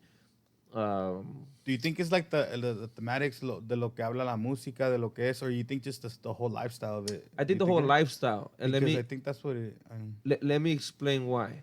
Because you're not looking at, I'm gonna go make this feria, like and I'm not trying to say in a bad way. No, because you're not going to make the money. You're gonna go play to play, And the thing is, yes, this genre that I play for, it's well paid. I personally enjoy it. I fucking love singing. I love performing and all that stuff. But a lot of people are like, oh yeah, I'm gonna go make this money, and they're already thinking like, I'm gonna go make this money, I'm gonna go make this money, and then later, sooner or later, you say it so much that it just turns into, oh, I'm gonna make this money. It doesn't really turn into, I'm gonna go play and make this Enjoy money. this. You know? Yeah. It's like you speak your own existence. You speak into existence. Your own Yeah, reality. exactly. Yeah, So like me personally, I'd be like, oh yeah, I'm gonna go fucking. Yeah, don't get me wrong. Sometimes I'm tired as shit. Compa, like sometimes I'm tired as fuck working, and I'm just like, oh, fuck, I'm gonna go play. But at the same time, when I'm playing, I'm like, oh hell yeah, I'm playing. You know, I'm having a good You get time. into I'm it, doing. yeah, I'm gonna yeah. get into it. Other people are just like, oh, I got a gig this weekend. I'm gonna go make some money, Yeah. and that's it. That's all you're really playing for. Yeah. And I feel like that's where the love for the music really gets lost, as opposed to, you know, being in a ska rock band and all that stuff. I have my I don't know if you know this guy Ryan. I recorded him on the podcast. Him and Dustin, they have a band called Roma Park. It's like a rock alternative. They throw a little bit of like ska in it. So yeah, like it's in the inning of itself, it's like a rock band, pues. Okay. And this guy Ryan is my sextero, like, oh, not my sextero, but he plays with me. O sea, like, Yeah. he plays in the band that I have.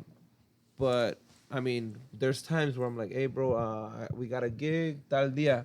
Oh, I'm not gonna be able to that day, bro. I got compromiso with my rock band. Yeah. Granted, going back to what we're talking about, Yeah. he's gonna make more money With you, with me, but he's like, nah, I'm gonna go with the rock band because it's the mindset. I feel like it. I feel like more like in our scene, we grew up like thinking like, okay, well, you're gonna just do it for fun, and if money comes, it's gonna come. Yeah. And if you get promotion or you get something out of it, you're getting something. But yeah, like I think, like I said, going back to that's what I was asking you. Is it more like the lifestyle because it's a little bit more flashier in the norteño and the corrido. You know, you want to look good. You got tienen sus Chicks. trajes, sus Chicks. girls. I mean, Chicks, yeah, chicks. that's true. I mean, that's true. That has a lot. Maybe it gets lost in the actual ganas or the thing gets lost in there somehow. Maybe the meaning of why you're doing it Yeah, is lost. but I mean, it's because like going back to it. It's because maybe most of the time in that you're not really writing your songs, you know, and you're not putting too much in, you know. But even if you're a person that writes your own songs and stuff like that, I feel like lately this whole norteño scene wasn't flashy. O sea, sí, ves a la gente con botas de avestruz, de cocodrilo, what have you, you know, but that's what people are used to or accustomed to wearing. Yeah. That's in an ending of itself, that wasn't flashy back in the day. It was normal. That was fucking, How they dress. that's how People you dress that way. Yeah, they That's dress that how way. you dress. Tejana, una pinche camisa acá, you know, like. Flashy was when you had the Chalino suit with the my fucking cousin would tell me avestruz in the fucking back. You know that's a if flashy. you don't pull up to El Parral looking a certain way, they ain't gonna let you in. 'cause you Yeah, gotta look a certain way, but yeah. I feel like that has kind of throughout the years embedded itself to be like, oh yeah, the norteño scene is flashy, or the norteño scene is like llamativo. You gotta wear the fucking gold chains, and you gotta fucking wear the watches. Got the money, the stack of money. But it was never like that. You look at Juan Villarreal. You look at him, he'll probably have like a ring or two or like a fucking gold chain, He's but a badass musician. but the dude is not like focused on, do I got the best fucking suit on, y que la chingada. Nah, it's a fucking his work uniform. Yeah. I mean, at least that's how it looks like from the outside in. Yeah. That he looks like, oh, this is my work uniform. I gotta wear it. Yeah. It's not like, and even then, it's normal shit that I'm pretty Yeah. sure he's accustomed to wearing. Yeah. ¿Pa qué nos hacemos you know? But now, like, I feel like these people are trying to wear like all these fucking Burberry shirts, y que con pinches Gucci, big ass Versace, Gucci, Balenciaga. Versace, and all that stuff. And do you think that kind of like también downplays they focus more on that than actually the music? A lot of times the artists do. Yeah. Because yes, your presentación has a lot to do with it. Like, yeah, fucking, if you have a nice ass shirt, that's dope. But you can have a really nice shirt that's not a fucking a Gucci or a fucking, you know, you gotta have the big ass LVs on the fucking, for the Louis Vuitton on your fucking bag or whatever the fuck. Like, nah, bro. Or like, what if they're wearing like better clothes and their instruments and something like that? Or not even that. Gastan más en la ropa que en los instrumentos. Or not even that, but like they got all this flashy shit, they got all this stuff, and then like the quality of the Music is music garbage. or the product that you're bringing out is Yeah. Garbage, yeah.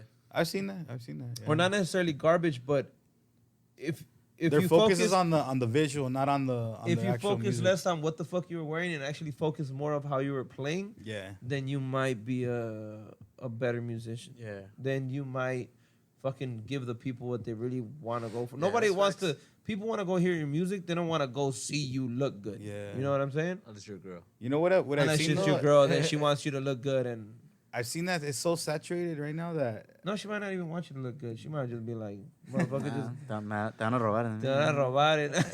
I feel like in the norteño and the corridos, like it's so saturated. There's so many bands that the people con que les cobren más barato, they're like, all right, we'll get you. But Yeah. they're not even playing that good. Because I've gone to a couple parties and then like, damn, you guys like really got these foods. Like you guys didn't check them out before. Dijera Pero tu primo, nomás por está tener- infested with músicos. No, dice. yeah. Yeah, pero just to have, para decir que, oh, agarré un grupo, like, you know, for like 6-7 hours. Yeah, they're charging you $200, but look how they sound. Like, quality, they got yeah, this, the you quality. know, like. And that's why, like these bands now, and I've noticed just this last year, prices have gone up substantially Yeah, on the norteño scene. Well, everything's gone up too. I mean, Oh, you have, like, a definitely, thing, yeah. you know? Yeah, but like the bands that I know, No. and personally that I know that charge a good amount of money is because the quality that they're bringing you is top notch. Yeah. The instruments, they're good. They're really good instruments. Aparte de eso, these guys play very well. They sound clean. They Yeah. fucking have years of experience. They deserve it. You know, like Yeah. they deserve. Pero pues sí se ha puesto medio carita la cosa. Esto. Yeah. Gio, ¿cuánto tiempo tenemos aquí? An hour 40. Inga tu madre. It's a lot of Yeah, fun. like- Time flies Ya when nos you're having pasamos. fun, though. Time flies when you're having fun, Yeah, we were trying to keep them an hour long, but It's a different vibe for you. Yeah, You're, yeah, you're talking yeah, to something that you yeah. haven't really talked to, bro. Yeah, so I yeah. can So- understand the we're questions learning that from you each have, other bro. because, Yeah. like, I mean, we're getting different point of views from you, and we're learning. That's a good process. That's no, what no, it's about, you definitely. know? As far as like what we wanted to accomplish, you never gave me an answer, compa. Oh, Oh, wait. yeah, Accomplish what? What do you want to Like, what do you see yourself feel in like? years with this? What do you feel like you want to accomplish with this band, or what's your short term goals for this band? I think we already accomplished a short-term goal here. We already proved ourselves, and then proved ourselves again. That's fair. And then again. So in case you wanted to come up to us, we're like, well, we're here already. So that was one goal we already exceeded. I guess the next best thing was to go to Mexico, go to Europe, and pretty much when he hangs it up, I hang it up. You know, because I have other projects I want to get into too. You know. Yeah. Like I'm not afraid of not being here no more one day, bro. Yeah. Like I already know, like it's gonna end Yeah. sooner than later, bro. And I've been doing this since I was 15. I'm 27, and I've already not been here for a while. Like when we were playing in the other band, I dipped for like a whole year, but that was to better my life. You know Yeah. what I mean? Because when I turned 18, I had a rough shake at it, and I had to go and be a man and make myself and put myself in a better situation before I went out on the weekends and, you know, fucked around and played Yeah. ska and did all those Yeah. shows. And when thankfully I did, you know, Yeah, I yeah. put my good time to use and I made something out of myself. And I'm able now to afford all the cool things that we get to do as Undisputed because of it. But I'm comfortable with the idea of not being here no more one day, bro. That's okay Yeah. with me. Yeah. That's As long okay as the with you. music's still out there, I'll leave everything up on iTunes, Spotify, on YouTube. That'll always be if in 3 years after we separate or 5 years after we stop playing music, if we play a comeback show, he feels like, let's do one Yeah. big one. And I It think pays that- well, we'll do it, you know. I'm not against it, but as far as keeping the project alive. Oh, sorry, you No, were no, gonna say go something. Oh no, I was just gonna say, and I think that has a lot to do with just the experience we already have. Like, we already accomplished something with this band, and then we could. I feel like we're confident enough to be like, we could just leave it alone, Same, come back bro. and do another Yeah. project or something totally different. O va a pegar algo, o de algo vamos a salir ahí. I guess you could say we're more realistic with this as far Yeah. as other bands. Like we don't need to be on here for 10 years to say, hey, we're a ska band. We did what you guys did in 10 and 3. And we got Yeah, and we dog, got stuff straight going up, on bro. in our life that we he has said it earlier, but maybe it didn't catch on to that. Not that you didn't catch on, or maybe it didn't. There you go, the compa. message- Thank you. I No, appreciate my it. bad, my All bad. right. That my bad. No, that just the idea didn't catch on, but that we're doing stuff outside of this. You know, it's like some people go to the shows that esos quieren that they want to be their main life. Like they want to stay there, they want to be there, They they want wanna to be around the same force it. people. They want to stay drinking 3 days and empiezan desde el viernes. I mean, it's like that and maybe the norteño too, but like over here it's like I see the at the same show every day y hacen eso. And for us, I'm like, nah, dude, like I got my stuff on the side. I got goals, I got things I want to Career, accomplish. yeah. Like for me, like I don't see I don't ever call my job a job or work. It's my career. Like I love it, you know. Like I get to work with my best friend every day at the company that we work for. Yeah. Like I don't see like if it's not working, bro. I enjoy talking to people because I'm in construction sales and I love talking to people sitting in their homes and learning things. That's the scene. See, no, got on contract at the end of the day. You know, I sit down with someone that owns multiple homes that retired at an early age, and I get that to me, like I like doing that. I'm okay with just that being because it's not work to me, bro. Yeah. Like even this to me, this isn't work, bro. I love doing this. I love playing ska music. Hence why I never bothered to go do anything else. Yeah. Though if I joined your genre, I could have made a ton of money. Yeah. And I have a lot of tios and cousins like, you're fucking stupid. You know, you could have made a ton of money, and I could have. But at the end of the day, it didn't make me happy, bro. Like I sat there at those parties, and just con una pinche cara, güey. Like, fuck, bro. Like, Same. You should look at my mom, dude. Yeah. She's like, you could have made so much money. I know. I know. And she's like, but aquí es rockero. but nothing. Aquí anda de rockera, But nothing's ever gonna be getting paid to get on an airplane, going to a different part of the world, and those people singing your songs back to you, bro. Definitely. Like nothing's ever gonna beat that feeling to me, bro. I was able to experience both, and maybe I lived through my cousin Gus. You know, maybe seeing him do his thing coming up, because at the end of the day, like even though he's been around in the corrido scene for a long time, with one fucking verse, he became a legend in that ska scene, bro. Like straight up, he did more clout with the Travesura's verse than all these other bands did in 14, 15 years of being around, dog. And same thing what he just said, like we can stop today, and I'd be completely fine, because it's a proven fact, bro. Undisputed World Champions, and however long the LA ska scene's been around, we have been the fastest rising ska band by the numbers, like ever, bro. Like we did it fast, and then granted, it's because of our experience. So we had a little bit of a cheat code, because we already knew the people, we knew how to move. 17 years, right? Yeah, exactly, bro. And I've been doing this since I was 15. But at the end of the day, like no one's ever came up this fast, bro. Like ever history, bro. Definitely. So much to where somebody outside the genre wants to sit down and talk to you, bro, which I thank you for and appreciate you, bro. Dude. I mean, I hung it up before YouTube started for a whole year. I remember I quit ska. I said I was never going back to that shit. And then what happened? I heard booth reggae, and I'm like, okay, I like this. This is awesome, bro. Yeah. Came back for another 3 years. Yeah. And we've been killing it, bro. Like I said, that we've gone to certain places in this country that other bands that have been around for 15, 20 years have never, bro. You know, we've gone in front of people in interviews and stuff like that these guys can't even fathom to reach, bro. And they've been out here 15, 20 years just kicking the shit. You feel me? Definitely. So I'm proud of what we accomplished in 3 years. And also, a lot of that has to do, a little bit of what you touched on a little bit before we were talking about this, was a lot of people are trying to, like he said, force it. Like, force. We're going to make it. We're going to make it. We're going to make this. And the fact that you guys don't really aspire to be like, oh, this is all I want to do from now on. Yeah. I think that's kind of, what's kind of been helping you guys to actually achieve those things. Yeah. I'm a big believer in, like, putting out a certain type of energy, So a lot of the times the people that receive, your what you guys have received or the opportunities and stuff like that are the people that aren't really looking to fucking do all that extra crazy shit, but are like more laid back and like, all right, if it comes to us, it's gonna come to us, and if it doesn't, it didn't. But we had a good time, taking care of what we were taking care of and doing what we were doing, and I feel like that's one of the reasons why maybe you guys have been blessed with the opportunities that you guys have been given. Yeah. And it took a lot of hard work, bro. Like nobody was ever gonna give us the brass ring. Oh, definitely. So we forged our own, bro. We grabbed it and we took the top spot. Definitely. And I remember even in 2019, I always told these guys, like, I'm gonna shove this thing down everybody's throat, so where they have no choice but to at least acknowledge us, bro. Yeah. And we accomplished that within like a year or two, where everybody had to, even the people that we stopped seeing eye to eye with, had no choice but to post a flyer with our name on it, bro. No. They were on the flyer, dog. To me, that was like the epic thing where, like, we gave everybody no choice but to at least acknowledge that we're around, bro. Because there was a point in time where they just laughed at us, dog, and didn't take it serious and wanted us nowhere. If it was let's say, for example, we gave somebody a choice to either have us come up or not, and either what they choose, you get $1 million. Those still chose to not have us come up. Even though you get paid the same amount of money, they would still chose to not have us come up, bro. And I mean, we worked through it, bro. We grinded. That's flattering. We invested. Yeah, bro. And like I told them, bro, we're going to shove it down their throats to where they're just going to have to at least acknowledge it, Because they stuck with the gimmick. Because at first, like, when they had told me about, because when I came in, because they were kind of doing the stuff before. Like, they had started something before me with this project. They were the ones doing it. in the beginning, and they told me, hey, you want to like when he showed me the songs, they had already kind of told me, hey, I want the name of the band to be this. And I was kind of like, I don't know, like I don't really know. It's a mouthful. Yeah, World I was Champions, like, that's a lot. I don't really think it's gonna catch on. Like, and I was like, what's How's the logo on that though? You know, like yeah, he was like, but I'm like, he's like, it's a gimmick and this and that, and we're gonna do wrestling and stuff. I'm like, all right, but and then after a while, when we started getting a little bit more serious with it, I was like, hey, you think we should change it, or what do you?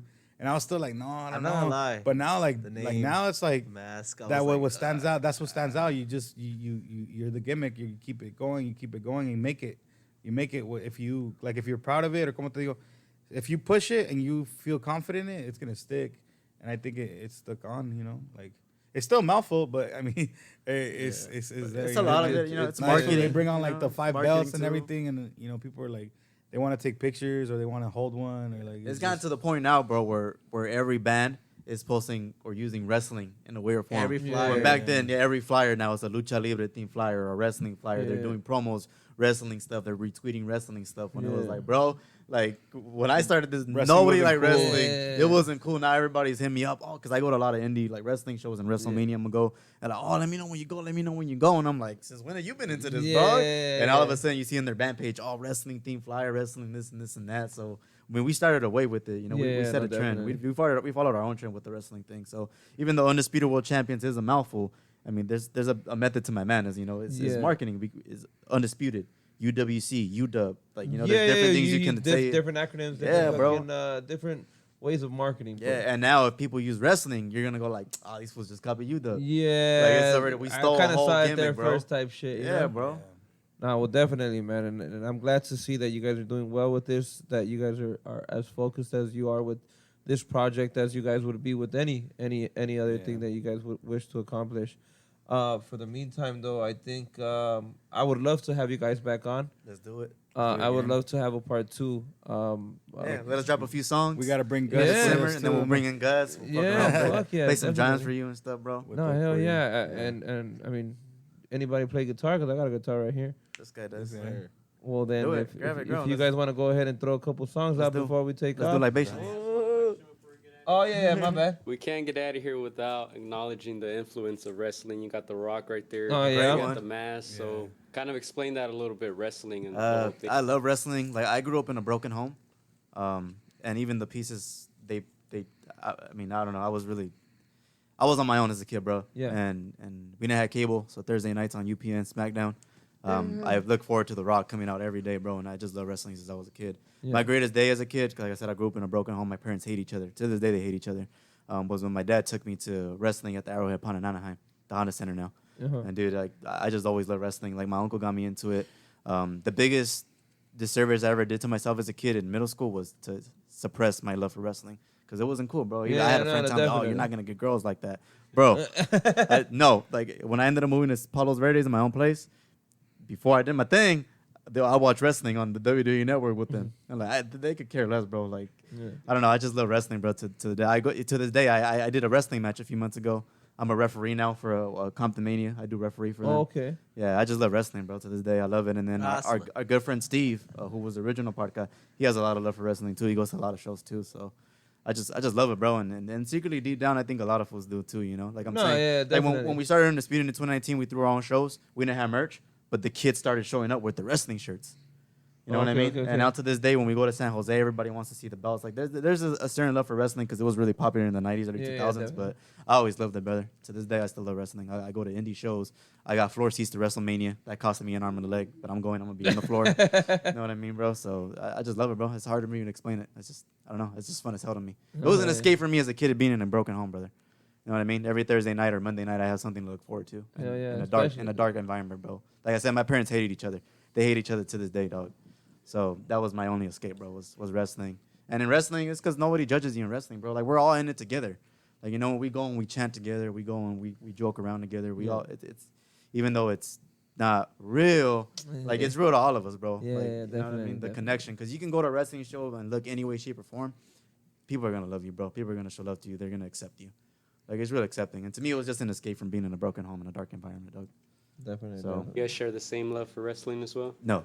I used to. He's I a used to bigger be. fan. I used to be. They. I don't know. I used to be. I used to like it a lot, but I think it kind of like faded out after a while. Because I used to watch all that SmackDown, like Raw. I used to watch all that. I even play the video games and stuff, but I kind of just died down for a bit.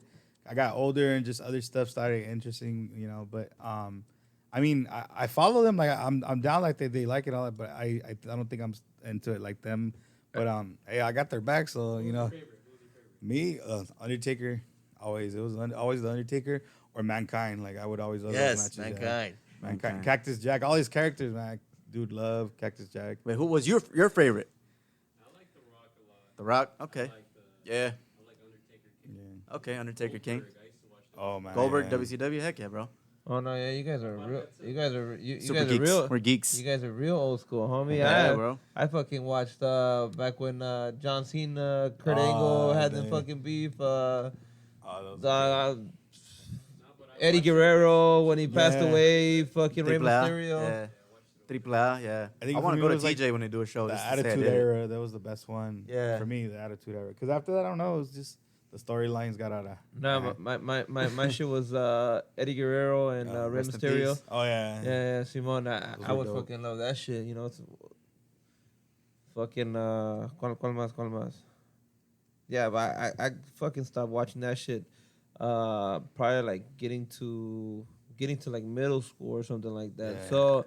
Not necessarily because I thought it was whack or because whatnot. It's just Start learning about other things. nah. But I would be Girls. more Drinking, smoking weed. No, bro. Talking about sixth grade, dog. We're not talking about. Hey, ahorita los sixth graders ya andan. Andan bien alterados los vatos. Yeah. Andan No, maniacs. I just really got into soccer. Okay. So I was always into like wrestling and soccer, and then Yeah. like I just got really into soccer. So, fuck, I didn't have time for. What's your favorite for soccer wrestling. team? For the Mexican League, Yeah. America. Ah, nah. man, we're out of here. Who you go for? Chivas. Hey, compa, let me do you a favor. Erase everything. We're Erase not putting this up. Erase it. Let me do you a favor. Te voy a dar un consejo.